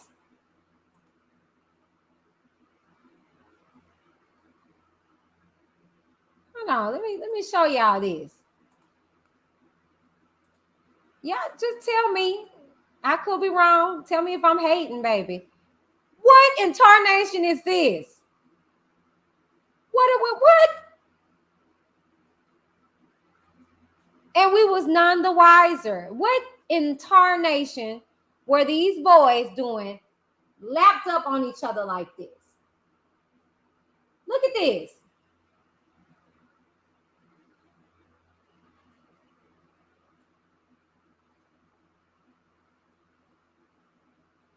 I know, Carly, right? It looks like a cheerleading photo. Go B2K. A 1, a 2. We're number 1 and we're gonna beat you. Rah, yeah. I mean, what are we doing here? And we were none the wiser. Why are these boys? This boy, look at this. Raspy all in the back, standing posing. Then you got J Boog, he's up against him. You got Marion sitting on the back of Little Fizz. And Little Fizz is just do. Butterfly in the sky. I can go twice as high. Take a look. It's in the book. We're reading rape. I mean, what are we doing? I mean, what are we doing? Right corner, go Toros. What are we doing?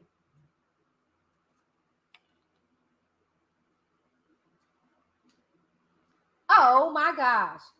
Thank you for this. Oh my God. See, I love my research team. Let me upload this picture to y'all. Child, they just sent this picture to me. Ooh wee. Let me upload this picture.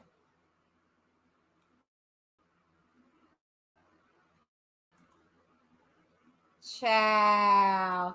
Y'all check this picture out. Shouts out to my research team, Vicky, Hannah, and Octavius. My goodness, I love them. They come through with the clutch. Y'all check this picture out. And we were none the wiser. Look at this mess. Check this out. Where were the parents with this situation? Boom. What's going on here, you guys? What are we watching right here?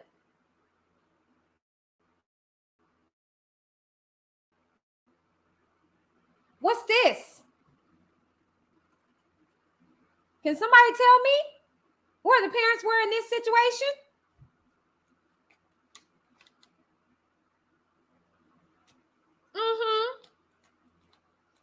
Oh, yeah. Feast your eyes on this. These teenage boys in their drawers in bed with each other. How is that sexy for me as a girl? I'm just curious.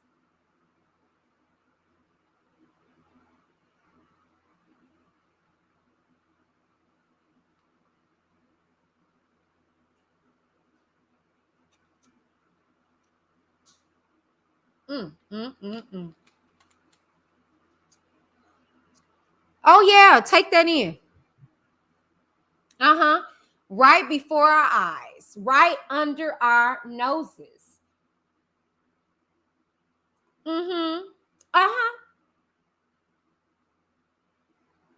That's my group, and I'm gonna stick beside them. Yep, I'm gonna stick beside them. Yep, draws on. They were like about in their teenagers. Yeah. And I'm gonna stick beside them. What in the? Where were the parents? Where?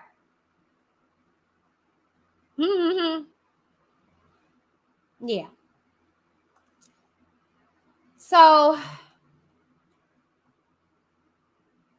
wow. Wow. They just keep these pictures coming. Check this picture out. It is, Sea Breezy. It is. It is, my love. It really is. And this is, excuse me. This is what was shown with the likes of R. Kelly, and people weren't paying no attention. Y'all check this picture out. Why were these babies doing this? Because they were boys. If y'all think about it, Immature was young. And they had them in these boxers and, and see, the issue is our generation. Not mine, y'all's, because I was too young, but the immature generation. See, they feel like it's okay for, the dynamics of an older person talking to you and stuff like that, because they went through it. Check this out. Tell me that that's okay, that you wouldn't mind your teenage son posing like this, dressing like this on some kind of deserted beach with some other Negroes in their drawers. Oh, yeah.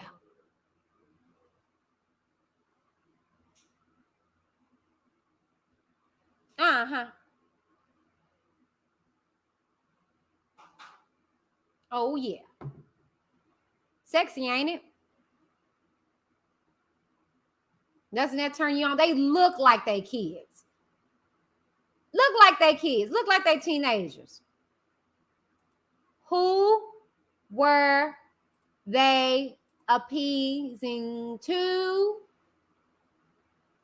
And why would they be dressing them like that for other teenage girls?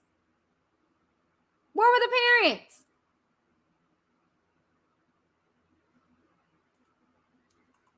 I'm about to put the tap in link in the chat. Look, let's talk about it, okay? But before I release that, I got to give a shout out to my research team. They did a wonderful job. Shouts out to the Wit Squad research team. They brought you guys tonight's story of RAZ of B2K. Okay. They did wonderful. I am so proud of them. Octavius, Hannah, and Vicky, thank you guys so very much for bringing this story to life. I saw in the comments many of you guys were not aware of this, so shouts out to them. I love y'all so much. I couldn't do it without you. I mean, I'm not going to take all the credit. I just presented it as you guys gave it to me, so thank y'all so much for that. But not for nothing, I want to open up the lines for you guys to tap in and let's talk about it, okay? Let's talk about it. Let's stay on topic though, but let's talk about it, please. So there you guys go. Child, y'all tell me, does it really matter in this situation where the parents were? I'm just asking.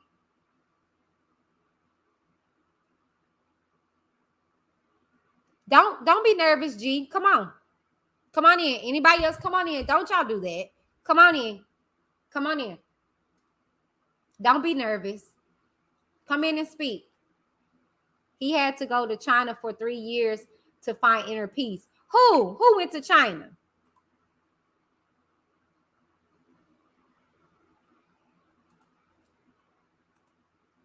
Thank you. Thank you beautifully.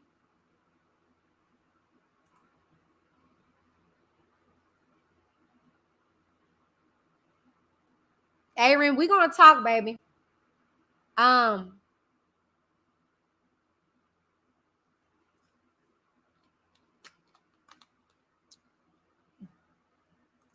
Amber says, nice job, Miss Whitney and the Wit Squad. Good show. Good job, y'all. Good job, Wit Squad. Y'all did phenomenal. Love you guys so very much. Like Amber said, thank you guys so much. Y'all did a great job. Okay, come on in. Come on in. Let's talk, y'all. Got 15 minutes. We're going to talk it up. Don't be nervous. Come in. Timer. Yes, I got my timer. Okay, I got my timer. Like Nikki said, great job, Wit Squad and Whitney. This show was amazing. Yes, thank you again, Wit Squad. You guys did a great job. Love y'all. Y'all did great. I'm proud of y'all. Like, I'm going to talk to y'all. Y'all did phenomenal. I'm so proud of you. Okay. All right. So we got someone that we're bringing on. Let me get the timer on. Okay. I'm going to give y'all 2 minutes. Okay. Once that's up, that's it, y'all. Okay. Oh, Aaron, come on. Let me see what you got to say, honey. Just think Lisa Ray said she introduced R. Kelly. Just think, Lisa Ray says she introduced R. Kelly ex-wife Drea to him. She might have introduced other girls to him, which may have been underage. After all, Lisa Ray stated she grew up with him. Uh-oh. And you know what? Before I bring on Aaron, let me say this, because I try not to bring in R. Kelly, but whatever. What was weird to me is how all of a sudden, how they were talking. First, Claudia talking about some, oh, he's snitching. He's snitching. Duh, you duck. Yes, he needs to snitch. He needs to reveal all the individuals that are doing this. What do you mean? She kind of, that kind of irritated me and pissed me off, because I'm just like, really? So you prefer him not to say nothing then? Oh, okay. And then, two, I didn't like how Lisa Ray was like, well, you know, you bad for saying something in there or not or whatever. Like, girl, be quiet. And then thirdly, what's her name? Talking about some, he just needs to go to a crazy asylum. Oh, so now he needs to go to a crazy asylum, right? Oh, now he doesn't need jail. He needs crazy asylum. Oh, okay. Ciao, bye. Anyways, let's bring on. Hey, Miss Lamb, hang in there. Let me get Aaron first, and then you're up next. Okay. So let me go ahead and turn this floor over to you guys. It's your turn to talk. Let's talk about it. Aaron. Hello, how are you this evening? I'm great. How are you? I am doing okay. I just listened to your show. Kind of like off and on. I kind of fell asleep, but I've been listening, and as always, you do great shows. You talk about things that really needs to be talked about as far as sexual assault. Because whether it's B2K or R. Kelly, it comes. All of this comes in the realm of sexual assault, and that really needs to be talked about today. Not only that, you also include, because I just watched a documentary last night, and Thank you. you had a guy on the show who was talking about his experience as with sexual assault. One thing you do is you include the guys in there as well. So it's not only happening to females, it's happening to males too. And it's not only happening to underage people, it's happening to older people as well. I think I did email, or not email, but I sent you a message on Instagram last night about my experience. And I hope to go into that in the future. I was actually going to ask you if I can tweak your story and speak about it on Straight Talk, but I didn't want. I want to get your permission before doing that because I think it does need to be talked about. But we'll talk about Sure. that. Now, when is the Straight Talk episode going to air? They air every Thursday. The first one will be tomorrow. That's going to be airing. Okay. I would like to talk about it. I would like to send you a message first, because I want to make sure that it's talked about in a way that is because the the message I had sent you, it needs to be discreet. Yeah, discreet. I got you. And also of course I told you about what. Hopefully I can talk to you off of here before the show. We can probably plan that. I can tell you kind of in like detail in a way of what happened, so that when you talk about it on the show, it can come off, clear to the audience. I got you. We'll talk about it. We'll talk about it later. And because I really try not to let people know who exactly I'm talking about, so it's more so like, no one really knows whose story is what. I don't use no names or anything like that. So we'll talk about it off of here so we can, get the kinks worked out. But Sure.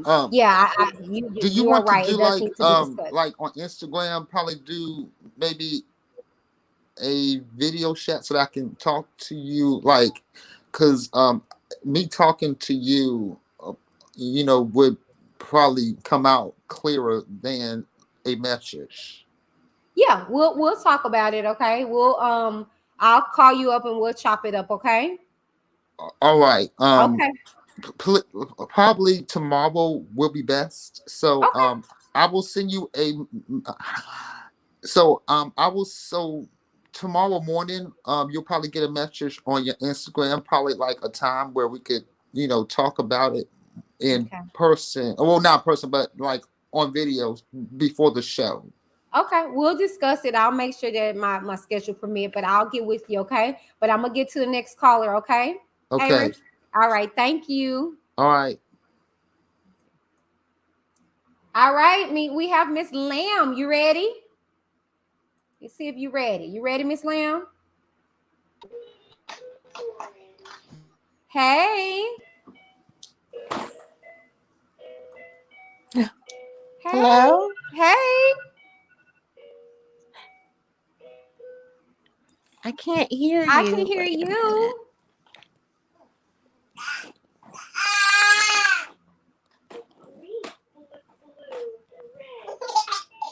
You want to go out and come back in? Okay. All right, we're gonna bring G on. We're gonna let Miss Lamb come back in. Hey G, you ready? Yeah, what up, what up, what up? What up? As always, I like to start our conversations. Thank you so much for your platform. Thank you. You are absolutely beautiful. Thank you for everything that you do for, anyone who's been through anything at any point in any time of their life. We appreciate you for making this a safe place for us and for them and for those, Absolutely. for whoever hasn't felt comfortable coming out and just having this be a safe place to come and express themselves or not express themselves and just listen. So again, thank you. Yes, absolutely. I was I'm always church finger late. No, you're okay. Hey, keep you. So I wasn't able to hear everything that happened tonight, but I did happen to pop in when you showed the picture of IMX and they were in their boxer shorts on the bed. What I want to say, and I know that I think I heard you say, this is, something about, the generation before us, and this is kind of, in their realm. I want to say this for people who were 80s babies, grew up in the 90s. Mm-hmm. Because that's me. I'm an 84 baby, and I grew up in the 90s. I grew up with Immature. I grew up with IMX. I was there with Marcus Houston when he went off on his own thing, and I support the whole thing. And it was all, we saw those pictures come out, but we never thought anything of it because honestly, I'm not going to speak for everybody, but I think I'll speak for a large. Some of us, when we saw those pictures, it was just like, oh, they're promoting their brand. Oh, they're promoting the sexy part of their music. You know what I'm saying? We never thought anything was weird about it until, years later when RAZ came out with his allegations. We were like, wait, what? Wait, what happened? Wait, are you think so? What you're telling me is, nobody thought because we'd never heard it before, and so once RAZ came out with his stuff, and then, honestly, for me, there wasn't a whole lot to. I mean, I looked into it. I don't know if anybody else did, but there wasn't a whole lot to go off of. It was just like there was just this one disgruntled member, and I'm not saying I don't believe him. No, that's real. Put that out there. I'm not saying I don't believe him. It was just that there was nothing else, and nobody in his crew was backing him up. Nobody else ever said anything. And again, that's not to say that we didn't believe him, but that's just I think that was the climate of what it was. When those pictures were coming out, it was, this is just them promoting their brand. Right. This is just them, being the sexy Immature. This is just them being the sexy IMX, with the eye patch and the this, that, and the other. Right. That's just what that is. It wasn't us thinking that something sketchy was going on in the background. Right. But I think for us 80s and 90s babies, it was just like we didn't know anything. No. Until RAZ came out and was like, yeah, he was touching us. And then to come out later on and hear that Marcus Houston allegedly, supposedly, maybe not, had married this young lady who they had been together for a while, and allegedly, supposedly, maybe not, she was underage when they got together. I mean, it and him being up under, it was just kind of weird. So I don't want it to be like, it was you 80s and you 90s babies that let this go on and go forth because you knew. You know what I'm saying? We didn't know. I don't want to say that for everybody. I don't think anybody really knew, because that whole with that particular producer that was involved in that, supposedly, allegedly, I really honestly don't think anybody knew until RAZ came out. And so I don't want to say it as like we promoted it and we go ahead. We supported it and all that kind of stuff. It wasn't that. We just didn't know. Because nobody said anything. Nobody said it. And the thing is, it's just like the whole R. Kelly situation. Whenever that one lady, when he got off and got acquitted, we like, oh, okay, it is what it is. We kept it going. Just like this situation. He came out with the allegation at one time. Everybody was like, huh? and then nothing happened. It was like, okay, anyway, step in the name of love. Like we didn't, you know what I'm saying? Just like them. God came out with the allegations. We was like, huh? And then it was just like, Marcus Houston is fine. Oh, look what's on It naked. literally came out of nowhere. It came out of nowhere. It was like all of a sudden. So what they did, how they framed it was, Razby was down on hard times, right? And he's just out here making allegations, trying to make a name for himself. Right. And then all of a sudden the tour comes back around. Right. You know, that's how that whole thing played out. He's making allegations. There was all these live posts, this, that, and the other, and then boom, a tour comes. Right. That's how that all played out. And so nobody really, honestly, and I don't want to speak for everybody in my generation, but again, we didn't know when it was happening.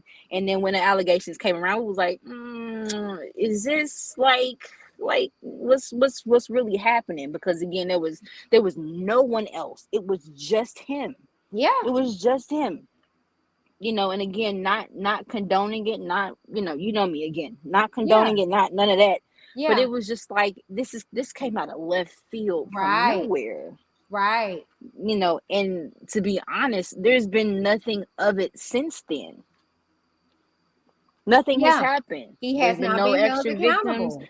Marcus Houston hasn't said anything. None of the other group members have really said anything. Any other potential victim? Like, there's been nothing. But his story has never changed either. He's never changed his story. That one time they bullied him into that video. It looked staged. He was like, I want to say it didn't happen. And you know, I when I saw it back then, I kind of was like, okay. But then as I got older and so I was like, oh my God, they bullied him into saying it. But then after that, he ain't, I mean, and then what straight guy, no shade to anybody else, like I said, will sit up there and want to say, yeah, he stuck his penis in my booty. I had to suck a dick. And like, who want to say that?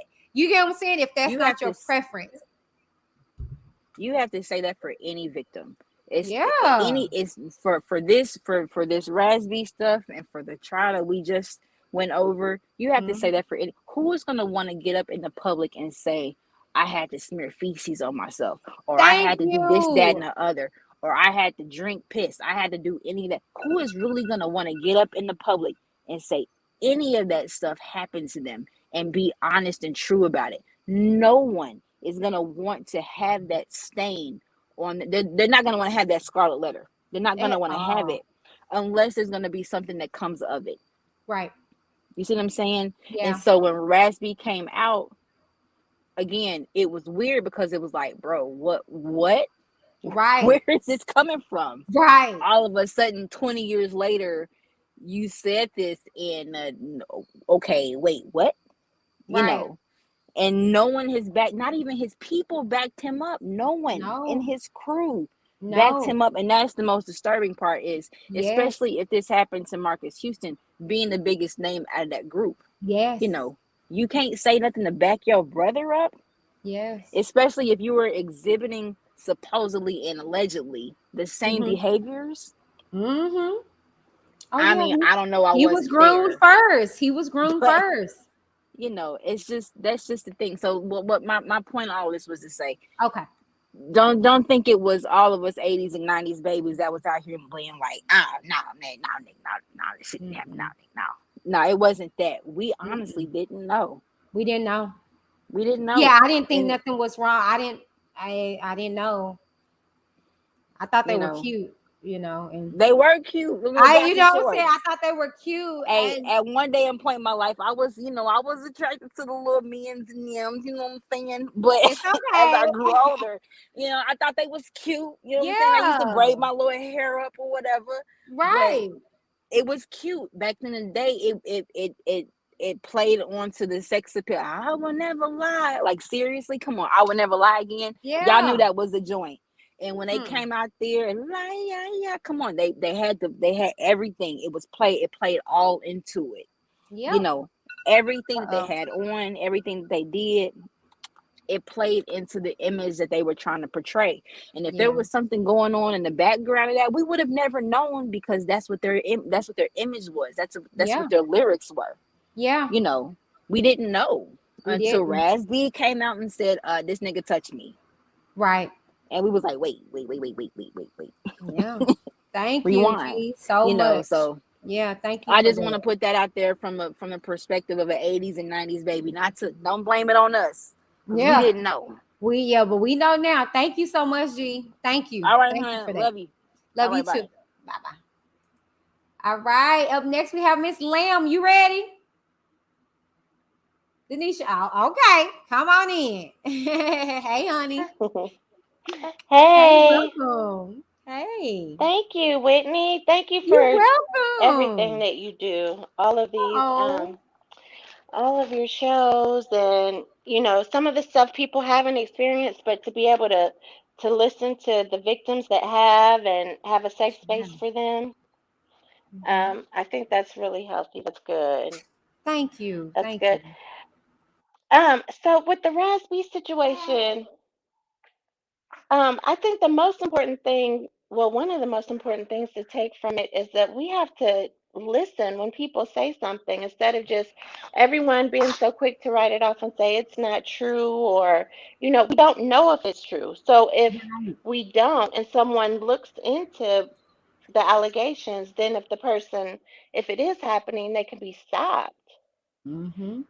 And, instead of continuing to perpetrate or even to what they did to him afterwards. Mm-hmm. To victimize him after, Mm-hmm. um, just is really unacceptable. And also, I think a big thing is the parents. The parents are with people that they trusted. Their kids are with people that they trusted. Oh gosh, I love you. So, like, if they knew that their children were with pedophiles, no one in their right mind would let their child go with the pedophile. And I think that's a big thing that these perpetrators, they make the parents feel like they are trustworthy and that they're protecting Yes. their kids. So did you know about Rihanna and Usher? Were you here at the beginning? No. Yes, I did Yes. not know about that. Yeah. It's almost, I mean, it's just kind of scary how rampant it is in that business. This is the industry, and that's why I be telling people. That's why I try to tell people that it's not just the R. Kelly situation. This happens in the industry. It's not just R. Kelly. This is the industry. Look at Harvey Weinstein for prime example. Right. It's the Right. industry. It ain't even the music industry. It's the industry in its entirety. That's why they call it Hollywood. This is the industry. And I mean, you got some people that make it out alive. That's why I feel like, people were comfortable in a sense of shipping their child off or sending their child off because they were none the wiser to, everything. You know what I'm saying? So Right. yeah, it's That's just crazy. Yeah, that's scary. And probably if you think about it, a lot of situations where you want your children to be successful, I mean, um, I don't know how much you know about this, or the huge scandal with Larry Nassar and the gymnastics, and how, the Yes. doctor, I mean, he was Yes. allowed for decades to Yeah. abuse the biggest, Mm-hmm. athletes representing the United States, Simone Biles included. Yes, Simone. I was about And to say that Simone said it. yep.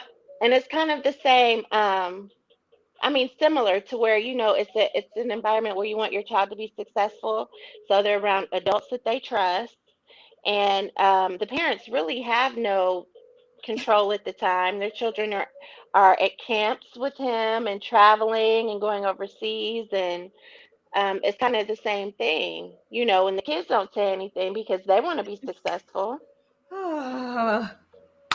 Yes. Yeah. You So I don't know, know how to stop it. I think we just have to really listen. If someone is brave enough to say something, don't just, say they're not telling the truth, or mute them. We have to really listen, and no one is above asking questions. mm-hmm. Absolutely. And that's the reason why I got my platform the way I do.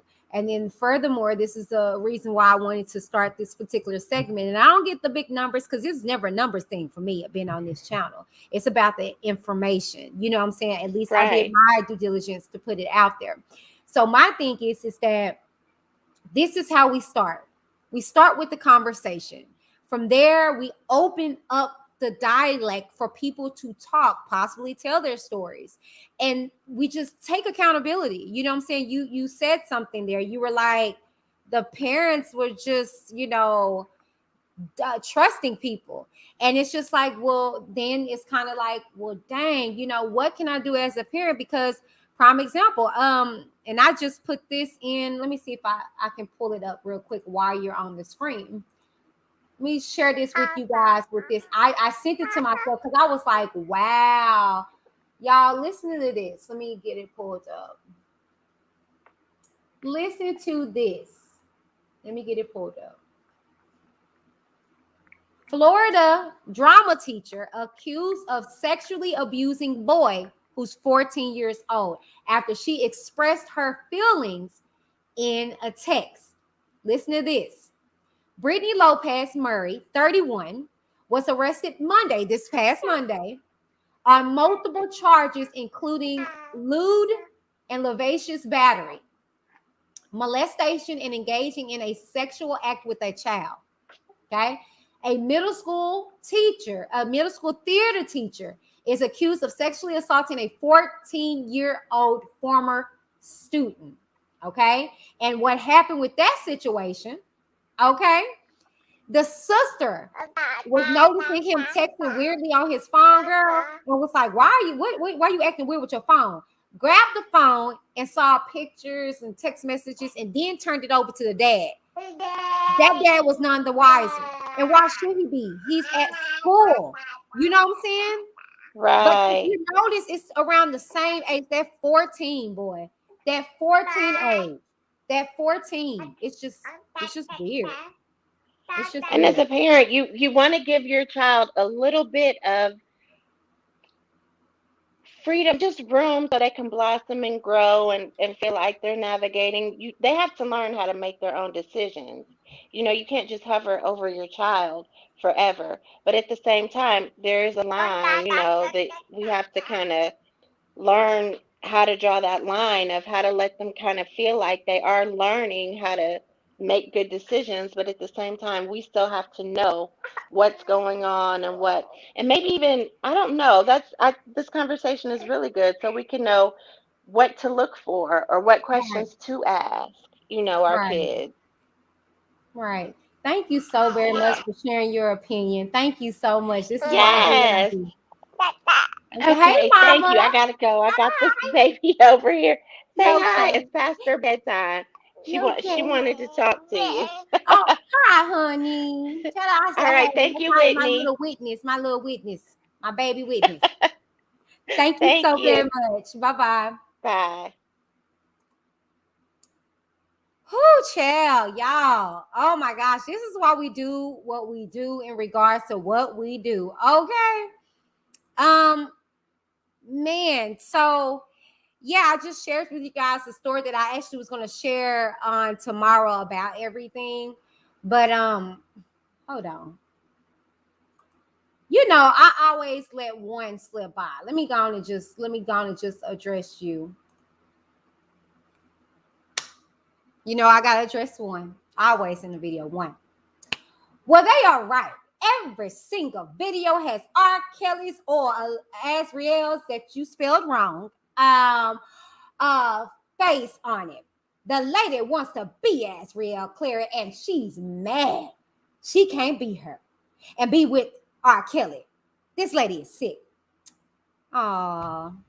First off, sweetie, I'm grown. I care not to be a young lady anymore. I'm happy with being the 34-year-old that I am with a whole husband and 2 kids and 2 businesses signed, established. Okay? I don't care to be anybody else. All right? I love being me. All right? Secondary sweetness. Okay? Azriel ain't even with R. Kelly, baby. No one wants to be with R. Kelly but you, psycho. Okay, just you.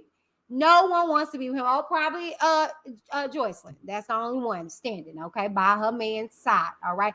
No one wants him, okay? And I think I'm further from being sick. And if you check my resume, baby, I don't have nothing but Asriel and R. Kelly videos. Check my resume, okay? But baby, as the YouTuber that I am, I'm gonna address the topics that are popping. Okay? Everybody in YouTube streets are talking about this case. Okay, but I'm not no more. Last I checked, this video ain't about R. Kelly. So bye-bye, Minnie. How about you focus on your name and not my name? Deuces. Anyways, I just gotta address one. Just one. I let one roll by. Just one. Gotta give them that click bite. In the words of Angelo, they just want to get that click bite. Like I say, you're always gonna have one, and unfortunately, y'all take out all y'all time to mosey on over here. Y'all are the weird sickos, okay? All right. Now, what I'm gonna do is hurt y'all feelings when I get to talking about this Illinois indictment. That's gonna make y'all sick when you find out all along what he got off on years ago. It's gonna be coming right back for that ass. So that's what's gonna make you sick, not little old me, but Chicago when it kicks that behind. All right, when all those videotapes that we were already warning y'all about comes right back and hits it out of the park. When allegedly Rashonda comes in, sits on that stand, okay, and tells her testimony. That's what's going to make you sick. I'm not going to have to do anything, okay? Like the word of God says, vengeance is mine, says the Lord. I don't have to do anything, okay? So y'all continue to come over here and get educated and take in this whole mood, okay? And while you do that, make sure you like, share, and subscribe to the channel, okay? Thank you. Anyways. And he's in the thumbnail, you idiot, because I did talk about him, okay? That's the reason why he's in this thumbnail. And along with him being in this thumbnail is Mary. Yeah, the school teacher that slept with a 14-year-old and got pregnant. Yeah, that's her over there on the far left. So it's not just R. Kelly. Y'all so dumb. Y'all are just ignorant, okay? So mosey on up out of here, okay? All right. Bye-bye. Okay. Anyways, and mods, just get rid of them. Don't even give them warning. Just get rid of them, okay? We don't got time for that because we ain't even talking about that right tonight, okay? All right. Thank you.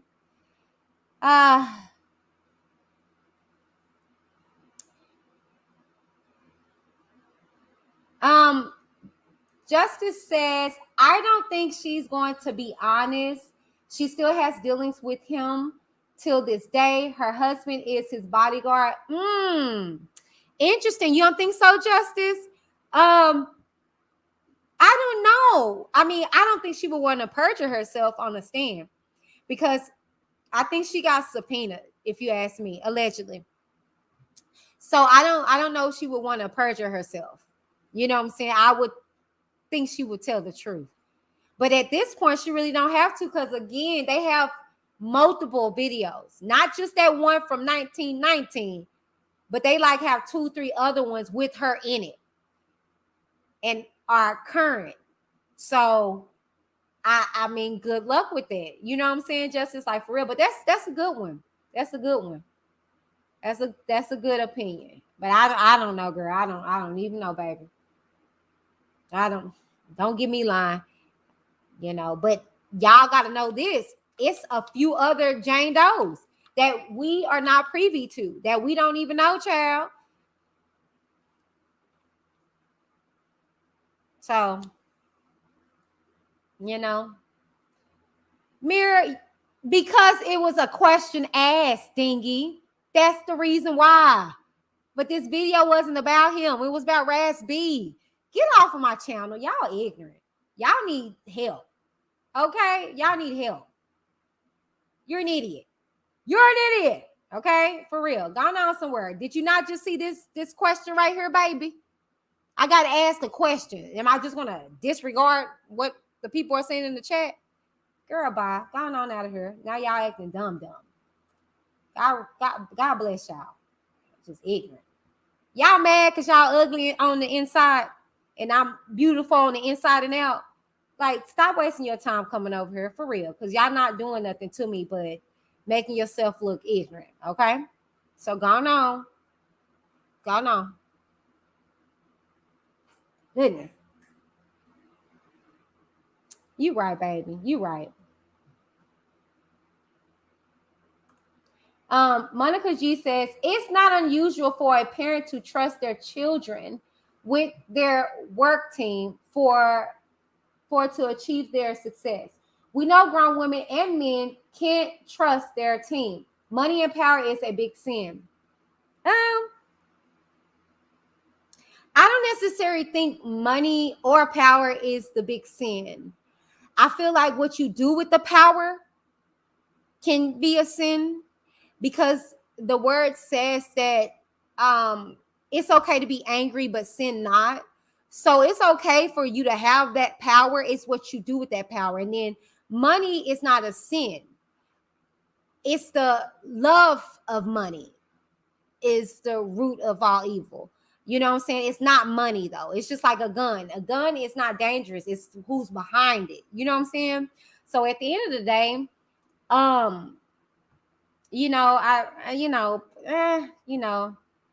G said the freaks come out at night. Yes, child. The freaks come out at night. They are hurt. You see, we wasn't even really doing nothing, boy. And they just still, Lord, just creep up on her. You right, G. Oh, that's how you know it's time to wrap it up, boy. Sharnette says they still on his herpes infested stick. It's gonna fall off. Child, hey, look, they find her. Oh, I heard you talking about, like, okay. I said River Kale, and they like, I heard Kale. Okay. Child.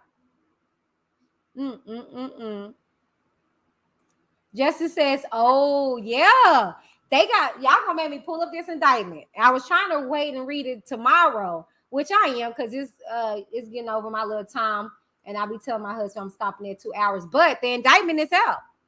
The indictment is out for Illinois, and I think that's why they mad. I'm not talking about it. Y'all ain't gotta come over here.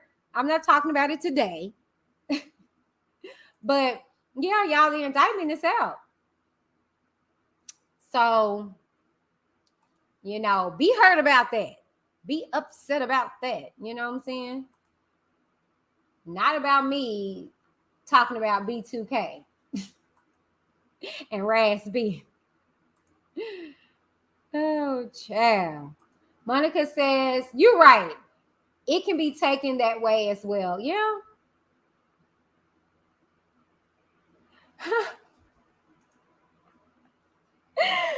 Missy, when I die, Whitney D, please sing Reading Rainbow at my funeral. Y'all ready? Let's go. Butterfly in the sky, I can go twice as high. Take a look, it's in a book, Reading Rainbow. I can be anything. Friends to know, ways to go. Reading Rainbow. Reading Rainbow. Yes. You're not dead. And I ain't singing at your funeral, girl, because you're going to live forever, okay? So I just want to sing that for you right now, okay? Y'all just saying. Boy, I remember I was reading, somebody came in the comments, you act like you can't read. I was like, that don't even make sense. So how can I act like I can't read?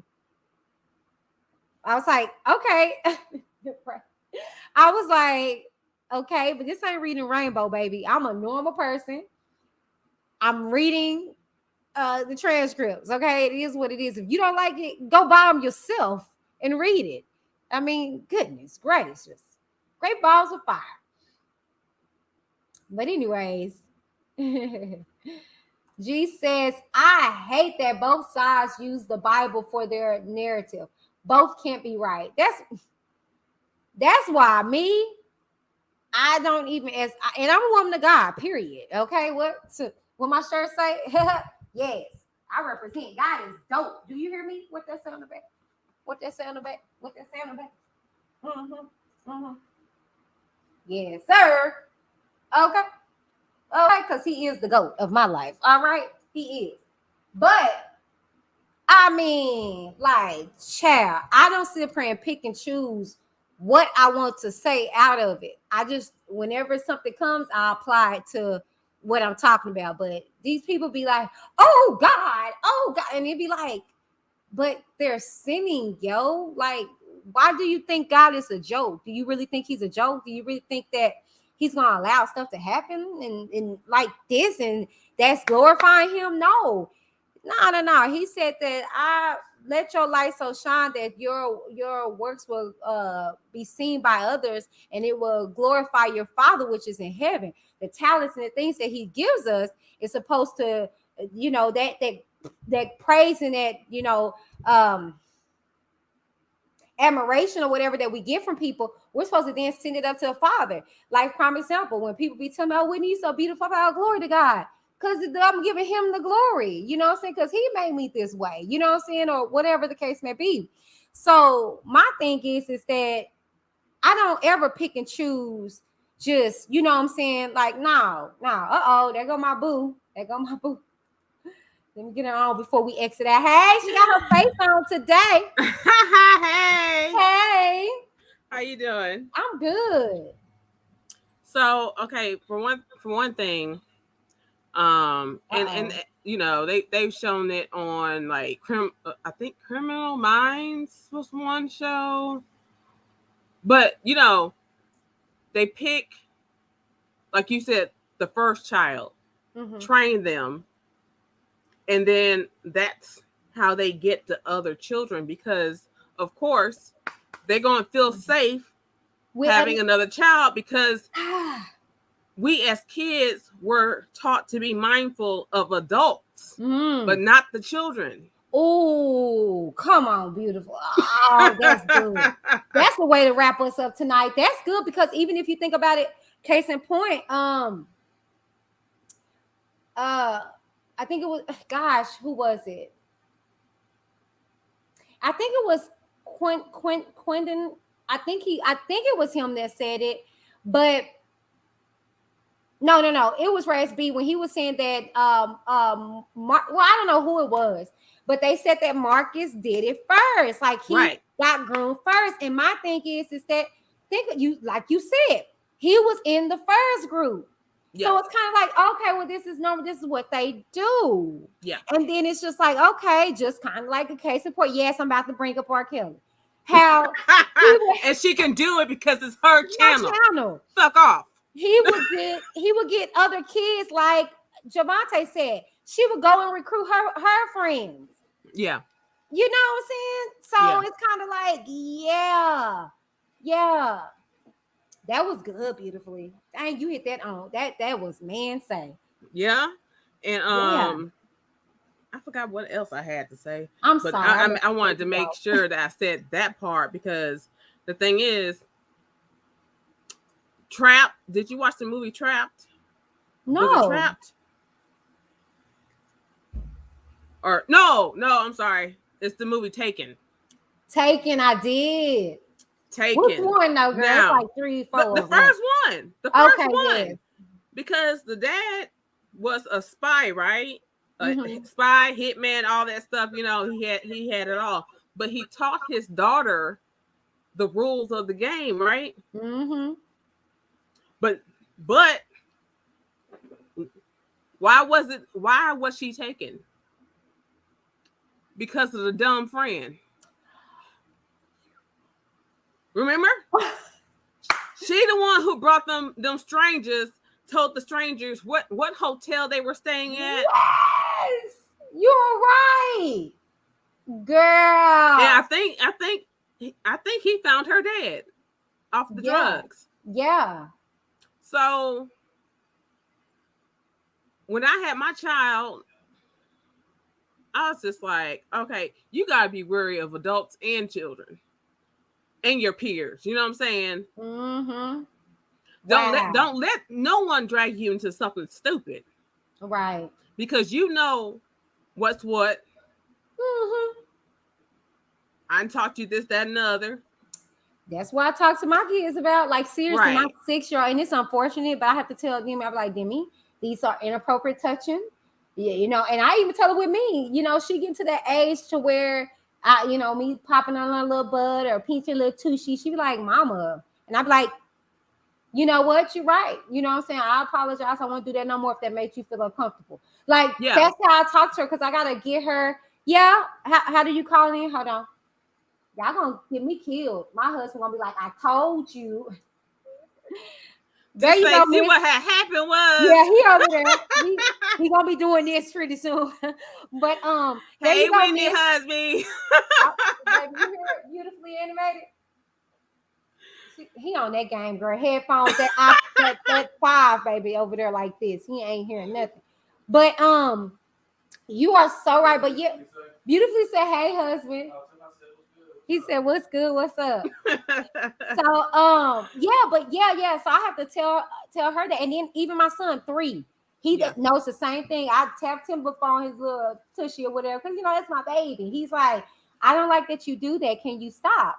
And I'm like, oh, yes, sir. You know, I'm sorry. I don't want to make you uncomfortable. It starts at home with the condition, like you said. I mean, I told my daughter, you don't take no crap from nobody, not even me. Period. Yeah, and I watch my tone and everything. If an adult still gives you problems after you spoke with them or whatever, or you don't feel comfortable speaking with them, but this has to be said, let me know. You know what I'm saying? I'll take care of it. Matter of fact, I told all the kids around me, if you need me, you let me know. I'll take care of it. Right. So they know how I roll. Yeah, you know, so no child left unprotected if it's within my means. Monica says the Lord will forgive him if he begged for forgiveness and get help change his ways. Yeah. Look, that's why I be trying to tell people. They want to grab bits and parts of what I'll be saying in regards to R. Kelly, but I said that, okay? Only reason why I have a disdain when it comes to R. Kelly is because he's not showing no remorse. At least we heard Chris Stokes say, I'm not like that no more. That was me. If you saw me now, I changed. Although it's like, nigga, whatever. But you have not heard. If he had changed, he would apologize on his own, not have the victim call him and then he wants to apologize. That's not sincere. Exactly. It's not sincere. And my thing is that because it still goes back to it happened to them. And they didn't get the closure. They didn't get to talk about it or whatever the case may be. And because that's family, that's his cousin. You know what I'm saying? My experience was a family member. And it made me ask what happened to them? Why were they doing it to me? You know, because I didn't grow up with that around me. So why did they, when I went over there, why would they do that to me? You know what I'm saying? Yeah. And so, you know, you got to ask yourself, what did they experience? You know, what did they go through? I see you, Miss. I see you, Miss Moonrock. I'm going to have you come in, okay? Well, all right. I've dealt with 2 family members. I've dealt with an old-ass neighbor. I've dealt with, So it's like. Yeah, I'm with you. Hey, Justice, you're right. I don't care what got them started. It's like, fuck you. You dead to me. I mean, and my person is still in my family, you know, along with the other people that did little stuff to me. But at the end of the day, you know, I've never got justice or whatever, you know, for it. I never got so much as I'm sorry. But at the end of the day, I'm not bitter behind it because I did the work away from the situation, and then I'm doing better with my children so they won't go through that, you know. But Justice, you're right. I want to say Justice, but I don't know. Says, I don't know. Justice seems like a woman's name to me. That's what I'm saying. Feels, I just don't. You never know. And then you know you had the woman with the lady. Is it Lady Justice or you know she has to balance? Right. So she's a woman. So she says he has to acknowledge what he did was wrong. Exactly. Right. And that's the thing that you do. When you have true repentance, and I broke this down to you guys, regardless of what your spiritual belief is, but he says he's a Christian, or Kelly, and then Chris Stokes is a Jehovah Witness. If you turn from it and don't do it no more, that's true repentance. Right. And you know, and as for forgiveness, now they don't have to accept it. The forgiveness is for you. So at the end of the day, you do your part by putting it out there. But if you act as if you didn't do nothing wrong, it's like, oh, okay, because the word says to confess your sins. You got to confess. You ain't got to really tell the world, but you confess unto your heavenly Father, I messed up. I don't think that has been conveyed. I don't know. I could be wrong. I'm not in his closet. You know, I just remembered what I wanted to say. Infamous Q. Yes, thank you. Yes, justice for RAZ, y'all. We have to do something on behalf of him. Yeah. Let's hold on beautifully. You know I'm gonna keep you here. Miss Moonrock, what do you have to say, baby? Oh my God, Whitney, did you say? Oh my goodness, I feel so bad for these young men. Number one, my heart goes out to RAZ, this crying out for help all this time and nobody really caring about him. My heart is broke for RAZ. And then on top of that, the ones who did it and who liked it, that's even worse for me. Because if this all comes out, and it will, because this right here might have been the momentum that it needed for Chris Stokes to be next. I mean, and for him to say, well, Little Fizz said you a homo. Oh my goodness, what did they make Little Fizz do? Ooh. Why is little Fizz smoking all that weed? What is he trying to hide? I seen him on the show looking like he just lost in the sauce. Miss Moonrock, did you see the beginning of the show? Were you here at the beginning? I like it. Yes. So did you hear about Rihanna and Usher? Yeah. And did you see the changes with them? From yes. Rihanna, Little Miss Sunshine, and then she goes to Bad Girl, and then Usher all of a sudden, you know, hitting puberty, and then he now talking all this sex stuff. You remember that? Miss Whitney, I done spit my corn on the cob on the floor when you said that Usher had to go to P. Diddy house. Oh my God. Oh my God. Sweet Jesus. And see, and that's why we're seeing the other side. I don't got no problem with them, but I think they're misinformed. And that's the thing. I'm not deflective. If it's some parents involved, bring that ass to the table too. Period. I'm not saying that. But I'm saying I'm going by evidence. I'm going by what I see. And furthermore, the thing is what people got to understand, because I was in the industry, not musically, but as a model, actress, and I know how shiesty it can be. My husband was in the music industry. That's why I be like, do y'all research about me. I'm not just talking about this. But anyways, I know that's what you do. You find a mentor, but every mentor is not sexing their mentee, period. You know? And that's the reason why you don't hear too much about the mentorships that are out there, because it's a good one. You hear about the bad experiences when mentorships goes wrong. Case in point, this whole R. Kelly situation. But let's be real. Every mentor is not sexing their mentee. Prime example, like I said, Rihanna. She went from Barbados, left her whole family and came to the States and stayed with a producer and his wife.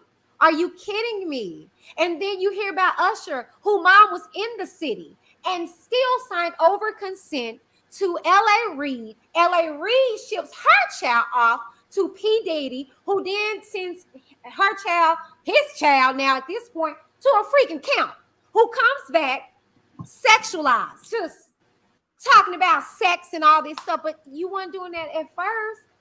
Really? But we're not going to talk about that. We're not going to talk about that. Let's stay on R. Kelly and where's these parents. But it's like, no, y'all, this is happening in the industry and they need to be held accountable. That's not right. It was a story about allegedly Foxy Brown and Jay-Z, but that's neither here nor there. Honey, the Wiz Squad, honey, tonight, they were y'all on have it. y'all busted this thing open on a handstand. Do you hear me? Y'all did y'all thing tonight. They were on it, and then allegedly, and I'm gonna try to get more information about this because I actually heard this, and like I said, I don't mind sharing my resources. Storm and Roll, I was a member, and he broke this down. Something happened to Bow Wow in a limousine, and he ain't been right since. And he don't take limousines and all this stuff.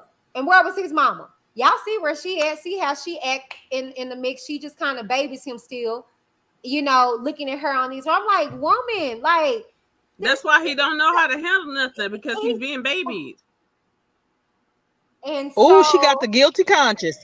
Bow Wow mama got the guilty conscience. You can tell. She talks to him like, well, I mean, you got, and I'm just like, no, you don't. You got, nigga, get it together. What are we doing? But yeah, this is so much in the hold on.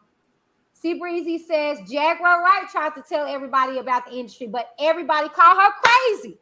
Come on now, just like they over here messing with me now. Yeah, because I'm speaking facts. Thank you, C Breezy. That's right.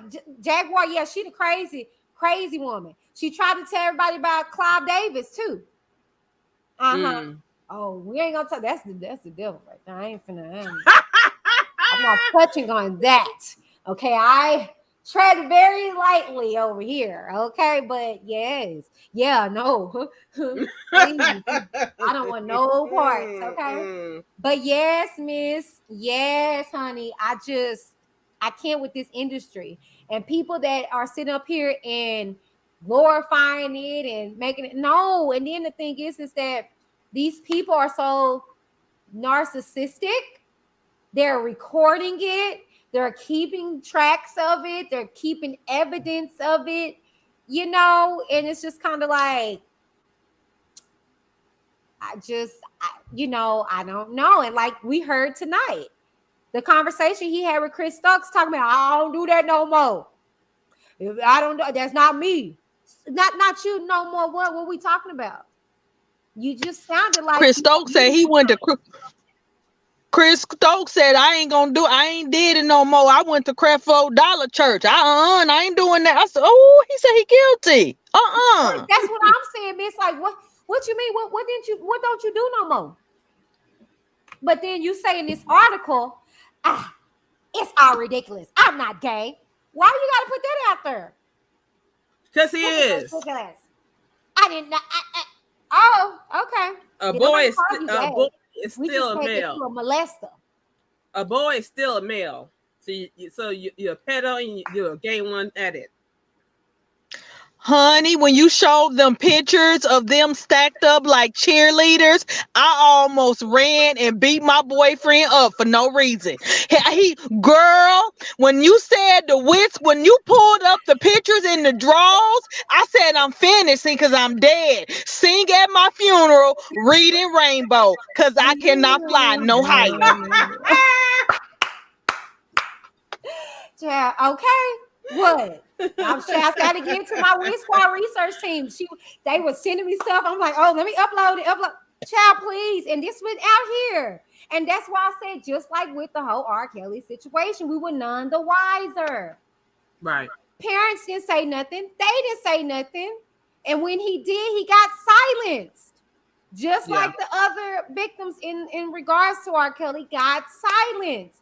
And we kept stepping in the name of love. We kept moving on. Life kept moving on, even for them. They kept touring. Everything kept going on. You know what I'm saying? And can y'all imagine? Oh, and just to talk about this, so they took his channel off. I'm going to tell y'all how I feel about this, okay? Here's the thing, okay? That's all cute. That's all great. But now, Now, let's remove his channel and let's do all of this. Well, they're gonna be taking a lot of channels down. A lot. I'm just saying. And I'm not saying that to keep it up or nothing like that, but the industry is morbid. Period. It's no way around it. I believe the T.I. stuff, excuse me, just my opinion. I believe it was some truth to that. I do believe too. I believe it's definitely some truth with the Cosby stuff. He admitted it. That's why he got out. Let's go there, okay? And you should shut the hell up trying to talk about R. Kelly. Like, keep your 2 cents. Keep your 1 cent. How about that? Keep that damn penny. So I'm just saying, hold on. See, Breezy says, thank you so much, Whitney, for taking this stand and stance for truth. Truth is truth despite the face associated with it. Thank you. Absolutely. Right. Absolutely. Yes, G, they removed his channel. His R. Kelly's official YouTube channel is gone. In any association, now you can still find his music. Did iTunes drop him too? I have no idea. Hey, pretty. I think I heard that iTunes dropped him too. Well, I just feel like Spotify's still holding on though. Holding on. they said that this will help where he's not able to fund any kind of situations or whatever. He's not getting money. But at the end of the day, I mean, it's like, I don't know, too little too late for me. It's like that don't even matter. I choose not to listen to his music. You know what I'm saying? Right. If a person wants to continue listening to his music, they're gonna figure it out. So at the end of the day, it's kind of like, okay, I don't know. And then just to tap on this, I don't want nothing to happen to him. I'm not gonna lie to you. All the rumors about him, getting, if he snitching stuff, I wouldn't want that for him. I don't. That's not, just like I didn't want that for him outside of here. I wanted him to see his day in court. He did. We got the result. I wish people would move on.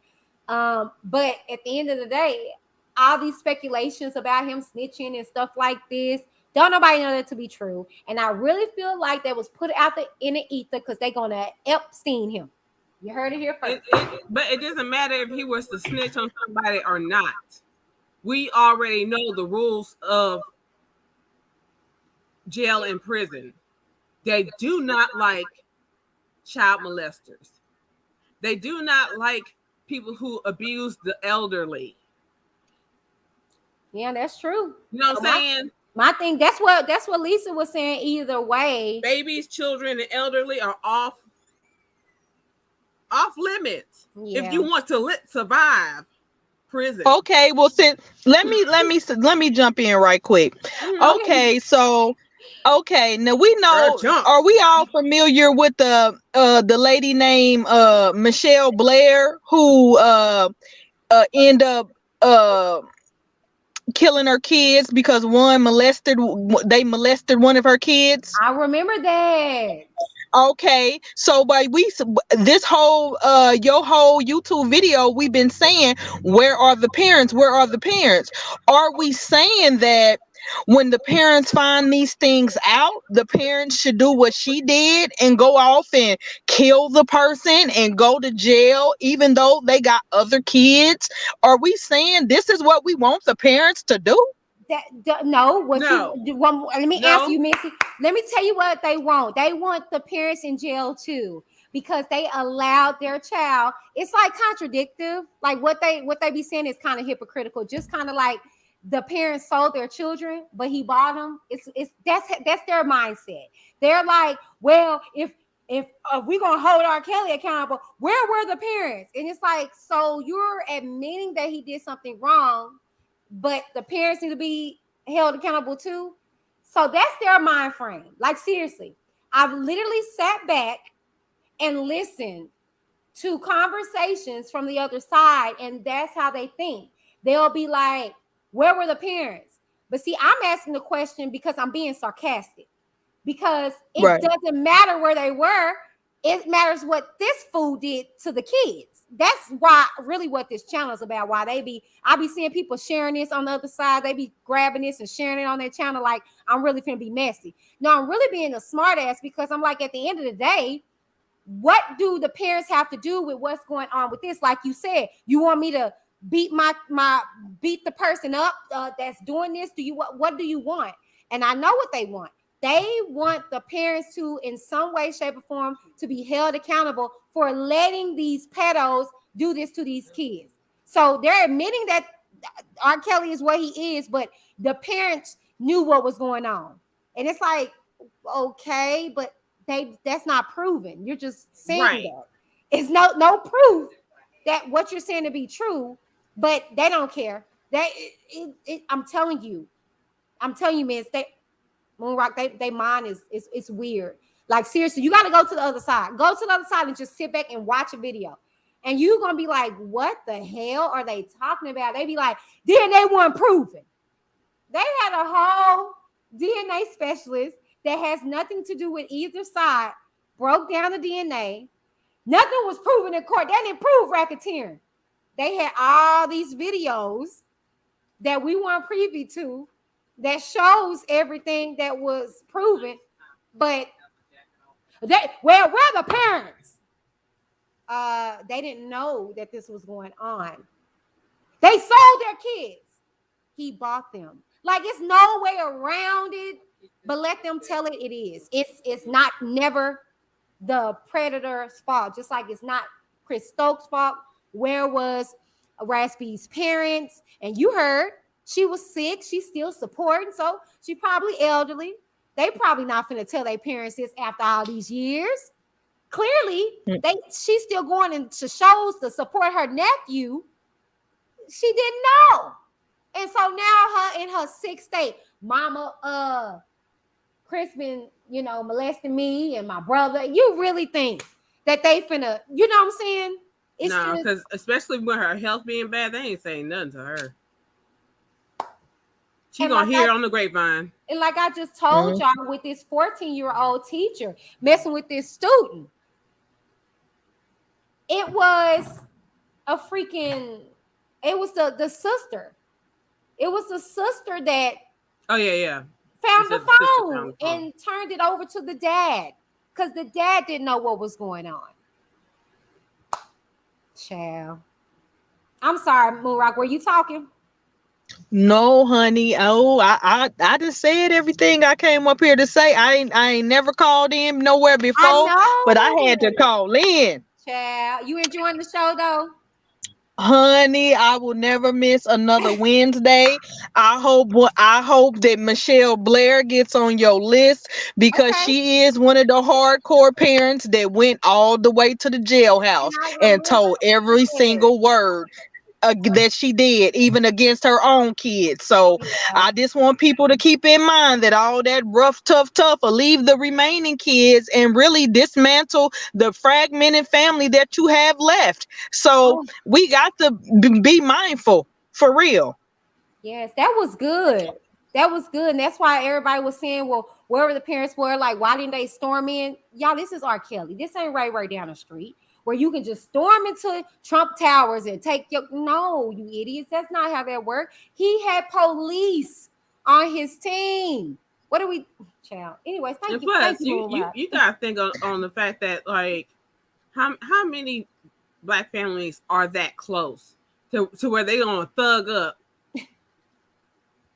and take you down and take people down? You know what I'm saying? It's not that many people who are close and they're large in group, like they make their own army. Right. Very rare. Right. Child, please. Anyways, thank you, Moonrock, for coming on. You more than welcome to come back. All right, y'all. Thank y'all. I love y'all. Bye-bye. Love you too. Bye-bye. So, go ahead. Another reason I think why victims don't speak up and speak out during that time, because they think they're the only ones. Yes. That's what I thought when I was a kid, that I was the only one. And when Me too. I got older, I found out it was like another cousins. I'm like, what? Yeah.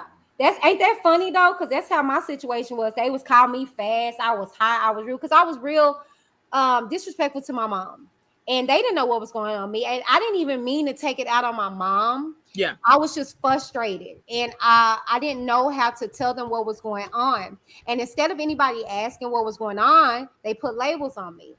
I was hot, I was fast, I was disrespectful, and I was just angry, you know what I'm saying, and taking my frustrations out. And like to this day, me and my mom have a great relationship because I didn't have any issues with her. It was just I was, imploding inside. Not for nothing.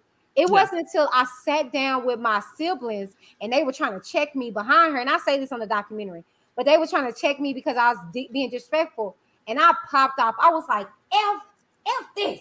F y'all. Y'all don't know what I've been going through. I've been getting touched and da da da da. And they were like, by who? Like, what's going on? And I told them, and they got quiet.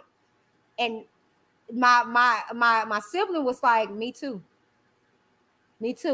And they were before me. That's why it's so important to my cousin was before me. Before, because if and they said that they actually told somebody, but that person told them, well, maybe you like it because you keep going back. And they were fine. See, that's why I can't stand stupid people. So I can't stand stupid people. Oh, there go my mommy, y'all. Shouts out to my mama. She said, love you, baby girl. I love you too, mama. You were the best mama in the whole wide world. Okay, you have a beautiful daughter. Parents. Okay, my mom was working. All right.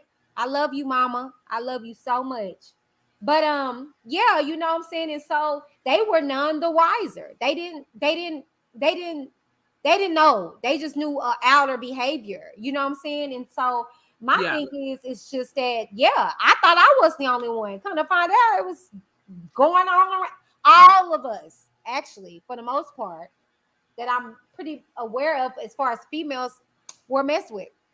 Yeah. Unfortunately, it's a generational curse. It's a generational curse, to say the least. And my thing is that I don't care who comes up against me, who got a problem with it. I'm going to speak on it because it has to stop. It has to stop. Yeah. BB Beauty says, well, I wouldn't let my child go for 5 minutes. Let's know 5 years. Come on now. Well, we already explained that, BB, as to what happened with that situation. That's just like what happened with Rihanna, what happened with Usher. It's called a mentorship. You go off with a producer and you get mentored. And that's what happened. Her situation is no different from the likes of Rihanna, Usher, and any other mentorship situation. Boy Scouts. Yeah, we just pinpoint them. But like I said on last week, yes, thank you for bringing that up beautifully. We talked about the Boy Scouts. Right, and everything you talked about. She remember when I was in Girl Scouts. She had to consent to me to go off to a camp.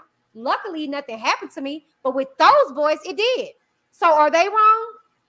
Right. Are they wrong for consenting their children to go to Boy Scout camp?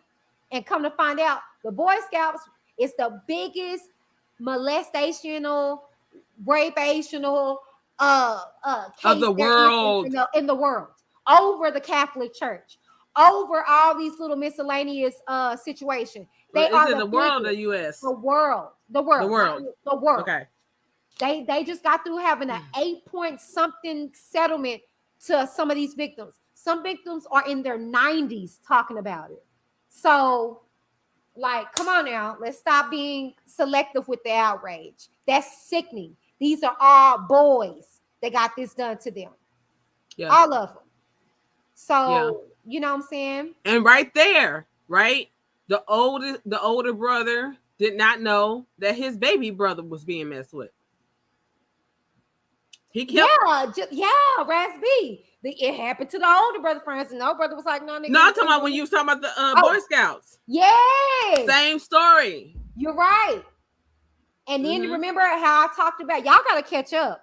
Okay, this is the third episode. But that second episode, baby, we found out that the mama brought in she moved with the pedo.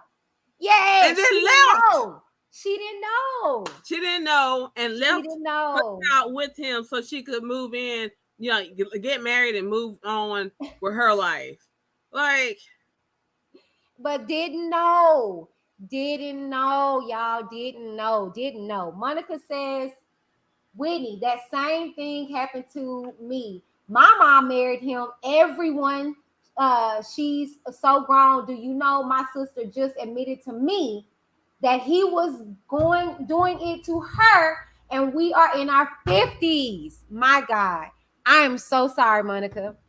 I am so sorry. Seriously, I am so sorry that you had to go through that.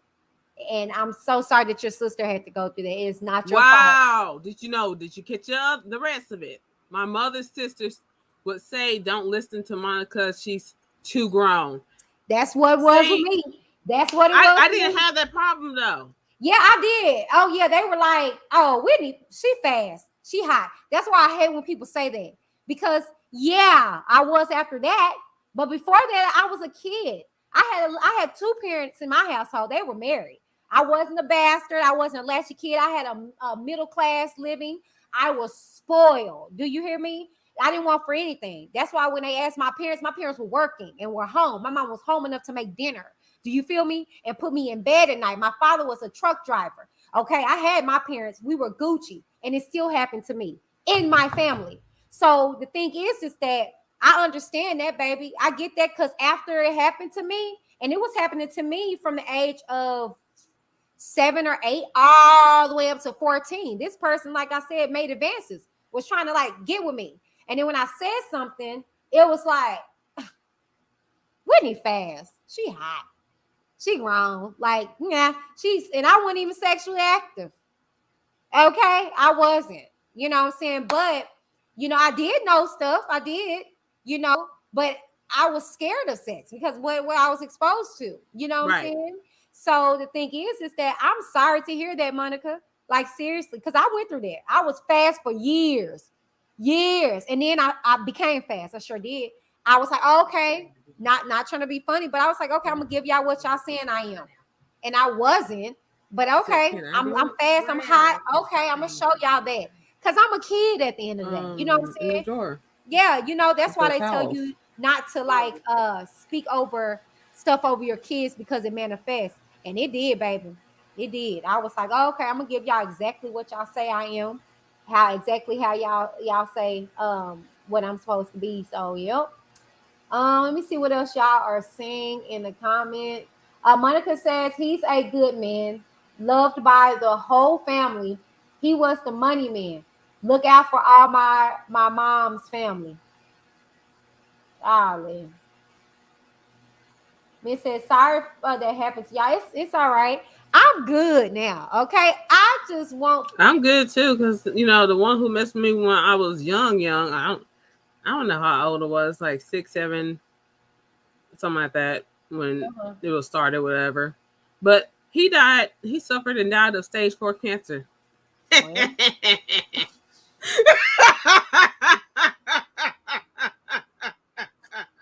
You know what? It's funny and not funny. Oh, Lord. Okay. I say funny because the young lady who shared her story in my documentary, her person passed. Like I said, mine is still living. I ain't got an apology. I mean, like I said, my family really don't acknowledge it. No shade to my mama. She'd be like, oh, I don't want to hear it. And I get that. That's a mama. But anybody else, it's just like, they don't really care. You know what I'm saying? It's swept up on the rug. And it makes me question what could have happened to any other family members. And, it's just swept on the rug. It's no accountability. It's whatever. Still see this person. It's like, hi, hey, like ain't nothing happened.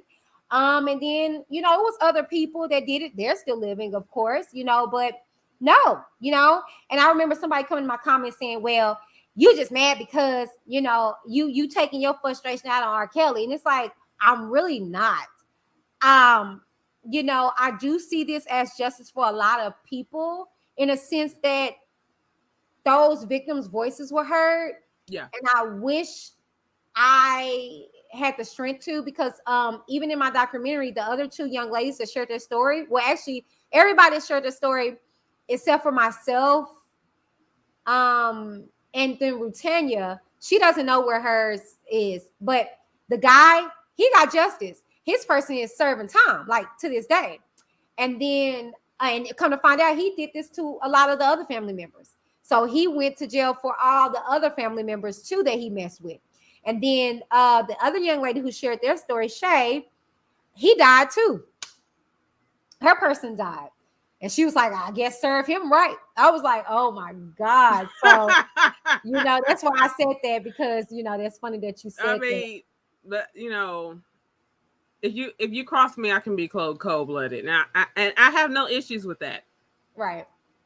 So, right. I mean, somebody asked how can they watch the documentary. Let me pull it up. I'm gonna put the link in the chat. And then I had a cousin who I was cool with, but he tried me as a young adult and stuff. You know what I'm saying? Like, he tried to push up on me, whatever. So I told my mom, and he got kicked out, and she called everybody else, and he was banned from everybody else's houses too. And see, mine wasn't. That's how you're supposed to do it. That's how you're supposed to do it. But yeah, no. Nope. There goes my documentary, you guys. I put the link in the chat or whatever. Yeah, but yeah, you know what I'm saying? But that's how it normally is in our community. We don't really talk about it. I remember, my mom gonna kill me, but I remember I couldn't tell my mama too much about anything. Like, sexual or nothing, baby. She didn't want to hear about it. Let me have a boil, or if I had a boil on my butt, or a boogie in my nose. She's like, I don't want to see it. She just, my mama, child, bless her, because that's a generational curse. Not talking about stuff. That's a generational curse. Yeah, you know what I'm saying? It is. And I had a beautiful conversation with my mom earlier today. She was just saying, because we had a shooter here in Dallas at a school, and he got into a fight, got whooped, and came back up and got upset and had a gun.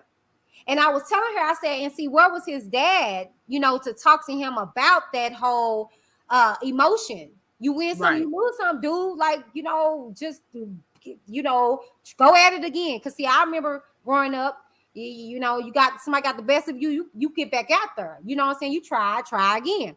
But not for nothing. She was like, well, Whitney, you got to understand, who opens up that dialect? Who opens that up to where that communication can be said? And I said, you're right. And that's why I am making sure that I make sure to talk to my child and my children to tell them, like my son was dealing with heartbreak like some weeks back for the second time.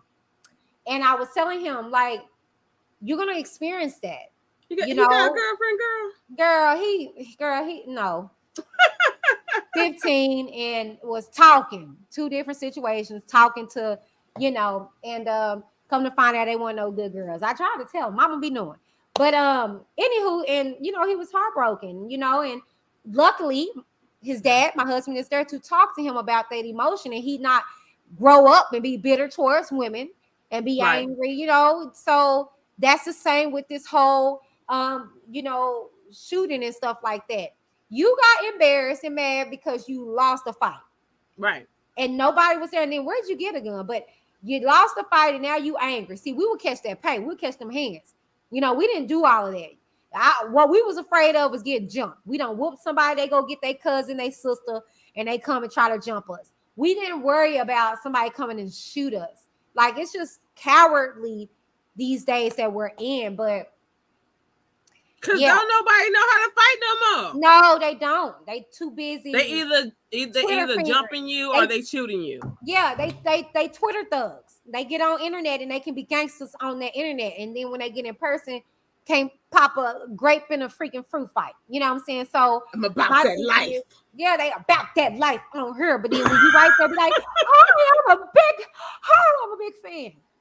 You know what I'm saying? So I'm back that day when I will catch them hands, and I don't really talk much, and I'm the type, if I have an issue, I just pop off. So right, my thing is that nowadays, it's just weird. This energy that's out here, this demon time that's out here with these people, and no difference between what's going on with this whole sexual trauma. It's time out. You know what I'm saying? It's time out. You know, but. Yeah. Anyway, so we're finna go wrap up, you guys. Beautiful. You have anything you want to say before we wrap everything up, honey? Just teach your kids to be leery of both adults and children. That's what that's just the way it has to be now. Right. Can't trust nobody.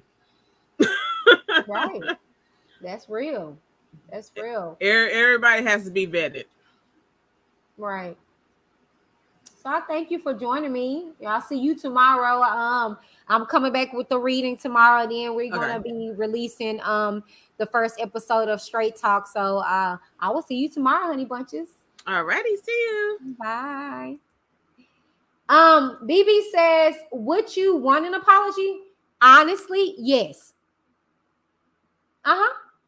Yep. Yep. We can start there. Absolutely. Absolutely. Absolutely. Because I'm at a place in my life where I will forgive. So absolutely, I would want an apology. I think I deserve, if anything, if nothing more, that. And even from their parents. Because they put me out there very salty, like behind their child. And I get it. I get it. But I don't care if it's my child. I had somebody in the comments trying to tell me, if it was your brother, sister, you're going to jail. Sister, brother, touch somebody else's kid and let me find out about it. I don't care if it's my father. That's disgusting. I have children. What kind of question is that? I don't care who it is. It's difference between the situation happened to me, you know what I'm saying? But if I know somebody is doing something to somebody else's child, test me. Test me. Test my gangster with that.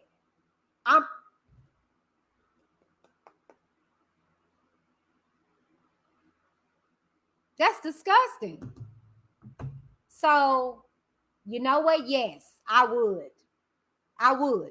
I would love an apology from them. And I would love an apology from them.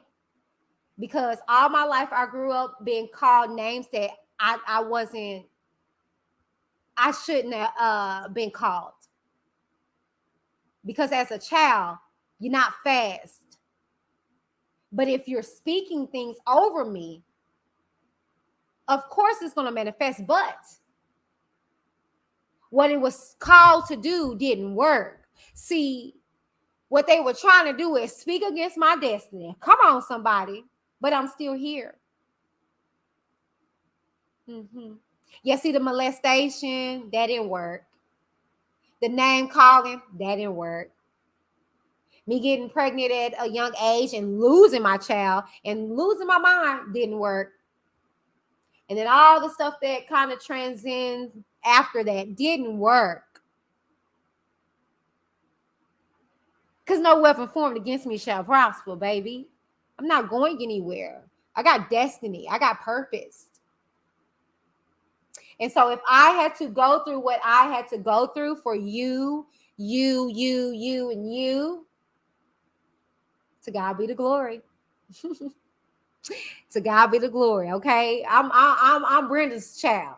My mama's built Ford tough. Do you hear me? Okay, so you know, wake up, everybody. No more sleeping in bed. Okay, because I'm going to irritate people. Okay, shoot.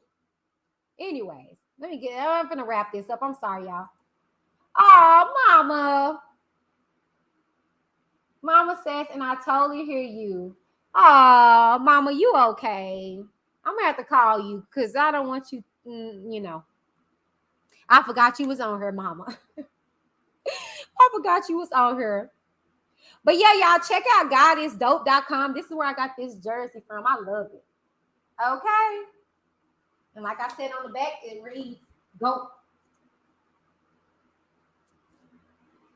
I love it. Yeah, and I got it from godisdope.com. Oh, y'all, my mama says, but you may never get it. So sometime in this life, you may not get those that hurt you to apologize in this life. You're absolutely right, mama. You absolutely right. But I was asked, okay, would I want an apology? I said yes. But do I think I'm gonna get it? Probably not. Probably not. Probably not. Probably not. But yes, I would. That would be beautiful. Beautiful. If a person come back and right their wrongs, absolutely. Absolutely, I would love that. I would love that. But yeah, mom is right. I don't think I'll get that. I don't think I'll get that. And you know what? It's sad because people got to understand that you do damage to people.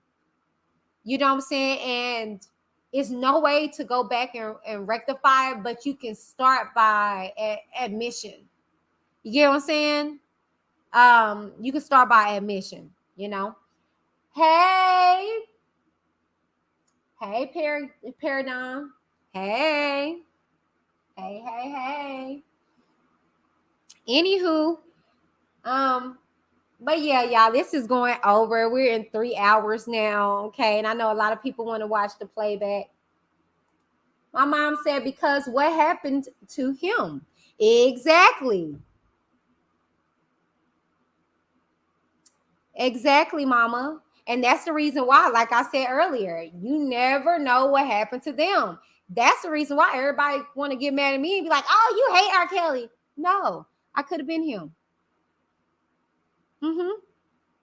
Yeah. I understand him, but the difference is I wish that he would have gotten help.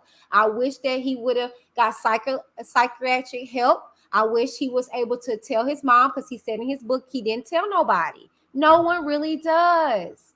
It's not the first thing you think about. I really wish that he would have been able to be heard as that baby. I feel sorry for the baby Robert that went through that. But the grown one, I mean, come on now. Katie says, you know we love you, sis. Over there looking like Run DMC 2002. Hey. I had to represent because we was talking about the boy group, the band. You know, we was in the music. So I said, let me go on and put on my eerie Run DMC. So, you know, Dorothy says, you truly don't know you are a victim at first. Ooh, Dorothy. Ooh, you don't. I didn't. It was a relative. I didn't know. I was like, okay. But actually, before that, it was a neighbor. I know you little. You don't know what the hell is going on. Excuse me, mama, but you just landed like, okay. She also said, when I lost my virginity at 16, I cried like a baby the next day because I didn't want to lose it that way or to that person. Me neither. Me neither. My mom says, who touched him? Right. Aaron says, I so love the shirt. Dope.com. God is dope.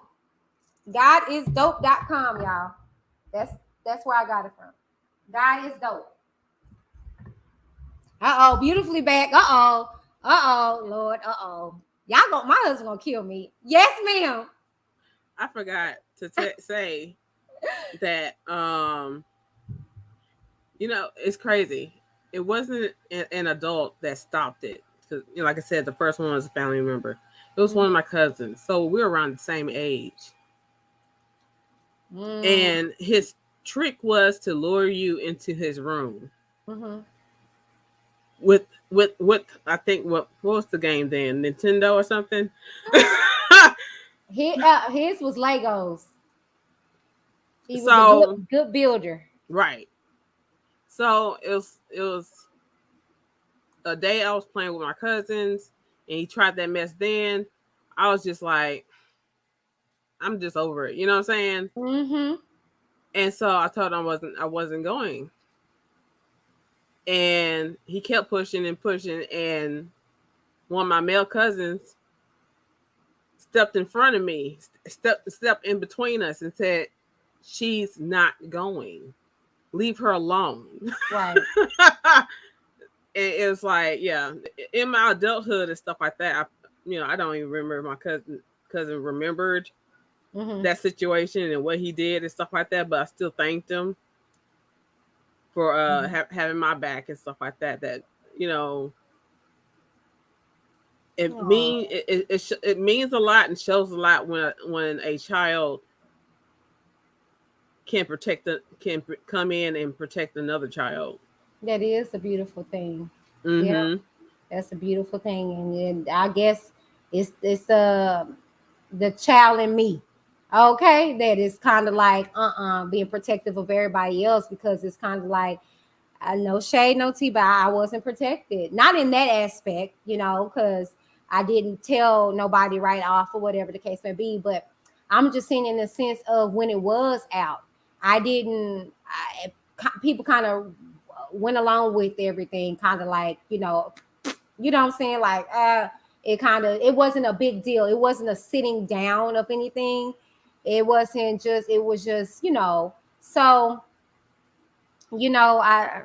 that's a beautiful thing to be able to have experienced it, to be able to be like, you know what I'm saying? It's not back up. So thank you for sharing that. Yeah. And another thing is, you speak about the fact that sometimes family, they don't speak on it, right? Mm-hmm. So therefore, you don't even know who you have your kids around, who's around you, and stuff like that. Mm-hmm. And there was a time where my brother and my dad were visiting. So when people are out of town and come in and visit, like all of a sudden, all these family members are coming out the woodworks to see them and visit them. Mm-hmm. Well, this one time, it was two brothers, and one of them, we found out, molested one of his cousins. And I think it was my aunt. And this is her house. Mm-hmm. I'm like, what the hell what's he doing here? Right. So I go to my dad, tell him what happened, thinking he's going to do something. Everybody's trying to get me out the kitchen because all the adults were in the kitchen and kids were in the living room, whatever. But they're trying to get me out the kitchen because, that's where all the supplies are. Mm-hmm.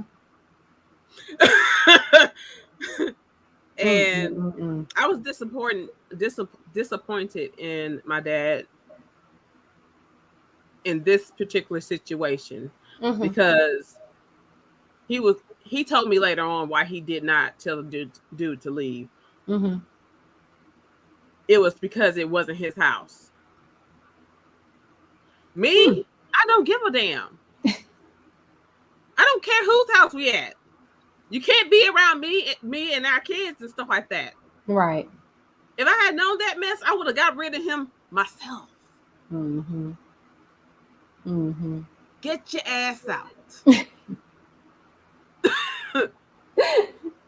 that way, because I be on the panels talking about relationships and stuff like that, and I'll say I'm not going to be in a relationship that to where I have to worry about if the man is cheating on me. I don't want no worries and stuff like that. So I'm just not going to deal with that type of person. Well, same scenario. Different subject, same scenario. I don't need to be worrying about you. You can just be gone. Right. So yeah, I wasn't happy with that situation at all. Right. They just kind of fast forward the meeting, the visitation and stuff like that to get them on out the house because they knew I wasn't playing. They knew I wasn't playing, man. Why is y'all some people? Child. I was right by the cutlery. Goddamn, I wasn't playing. Oh my gosh! Well, thank you. Give me a reason. Yes, I understand that. But thank you again for sharing. I appreciate you always coming on and sharing and telling me stuff. But thank you for that. Thank you. I love you. Love you too, girl. Bye-bye. All right, you guys. All right, that's it. Okay, we finna end it. I love y'all so very much. You know, thank you guys for coming on and watching another episode of Where Were the Parents Wednesday. Join me next week for the same episode, not the same episode, but you know, same segment, topic, or whatever the case may be. Now, if you guys want to reach me at reviewswithwhitneyD@gmail.com. But first, I do sincerely apologize, but I got to do my whole little spew. Okay. All right. So tomorrow is our episode premiering of Straight Talk with Whitney D. Okay. Check this out. And I'm going to come back with my closing commentary.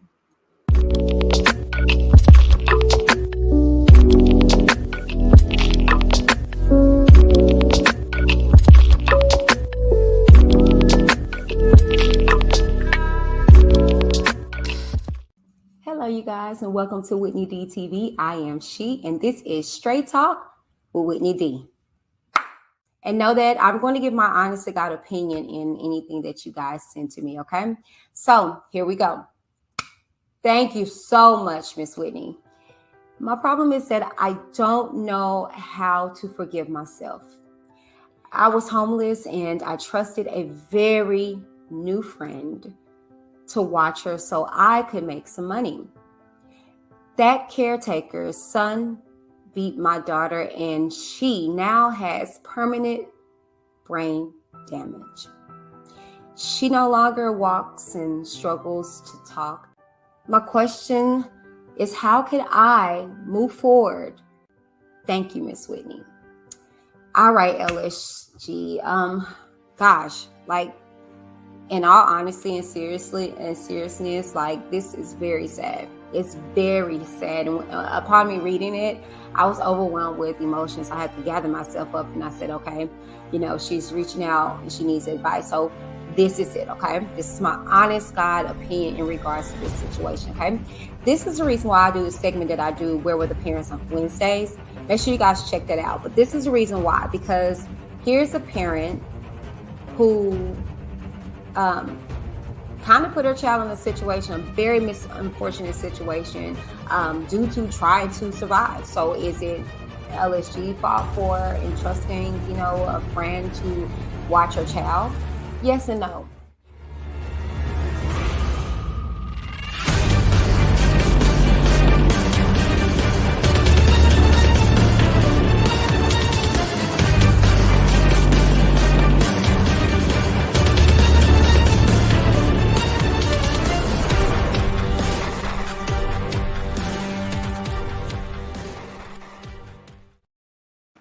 Yeah, that's right, you guys. Join me on tomorrow for an episode of Straight Talk with Whitney D. My advice and opinions. Now, if that's something that you guys are interested in submitting your information to be a part of an episode, send it to reviewswithwhitneyd@gmail.com. And if I feel like your situation or your topic or what have you is something that I want to embark on, I will let you know that. And know that I do not use anyone's names. It's all discreetly placed out there, okay? I won't divulge your name. I tread very lightly when it comes to people in their situation. So if that's something you're interested in, please make sure to send an email, okay? Now, that's Thursday, right? So after Thursday comes Friday, right? So that means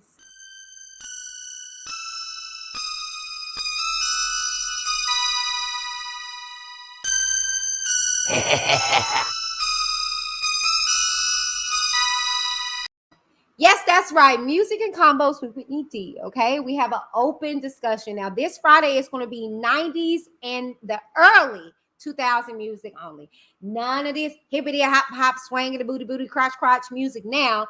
Just the 90s and the early 2000s. Okay, so go ahead and get your music together and join me on Friday night at 8 p.m. Central Standard Time here. Okay, same bad place.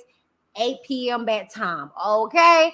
And I mean, we be having so many people slide through. Angelo Cleary came through and put in his request. And so you guys join me on tomorrow, on Friday, and let's turn up, because I have to decompress throughout the week, because child, it's just be too much. It'd be too much. But not for nothing, I want to tell you guys thank you so very much for tuning in. And you know, while you guys are watching this playback, here's a trigger warning for you R. Kelly lovers. Hello, trolls. Beautifully animated here. On one of Whitney's lives about R. Kelly, she had to address the troll who said she was making fun of R. Kelly when she was really just bringing humor to a toxic situation, a very troubling situation. But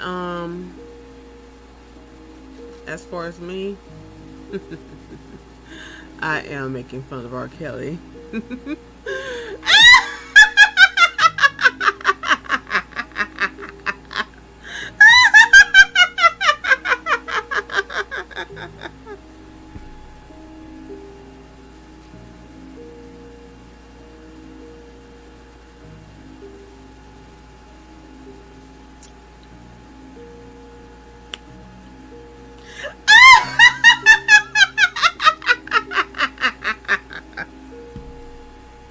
Start trying to control Whitney's channel.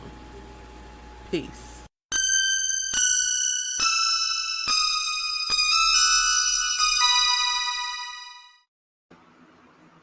She said what she said.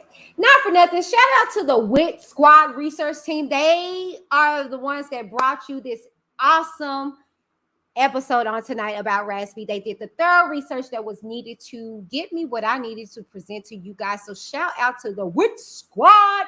Put your magnifying glasses in the chat or thumbprints or whatever you can, glasses or whatever, in honor of the WIT Squad research team. I love them so very much. Thank you so much, Hannah, Vicky, and Quintavious. I mean, Octavius. I said Quintavious. Octavius, thank you so very much. You guys did a phenomenal job. I'm so proud of you guys. And get ready because we got to gear up for next week. Okay. But not for nothing, you guys. Thank you guys so very much for tuning in to this weekly installment of Where Were the Parents Wednesday? Okay. Where we take a look at worldwide situations that have us look and ask, where were the parents? Okay. Tune in next Wednesday. Same bat place, same bat time for another installment of Where Were the Parents Wednesday, okay? But until then, you guys, I love you. It's been real.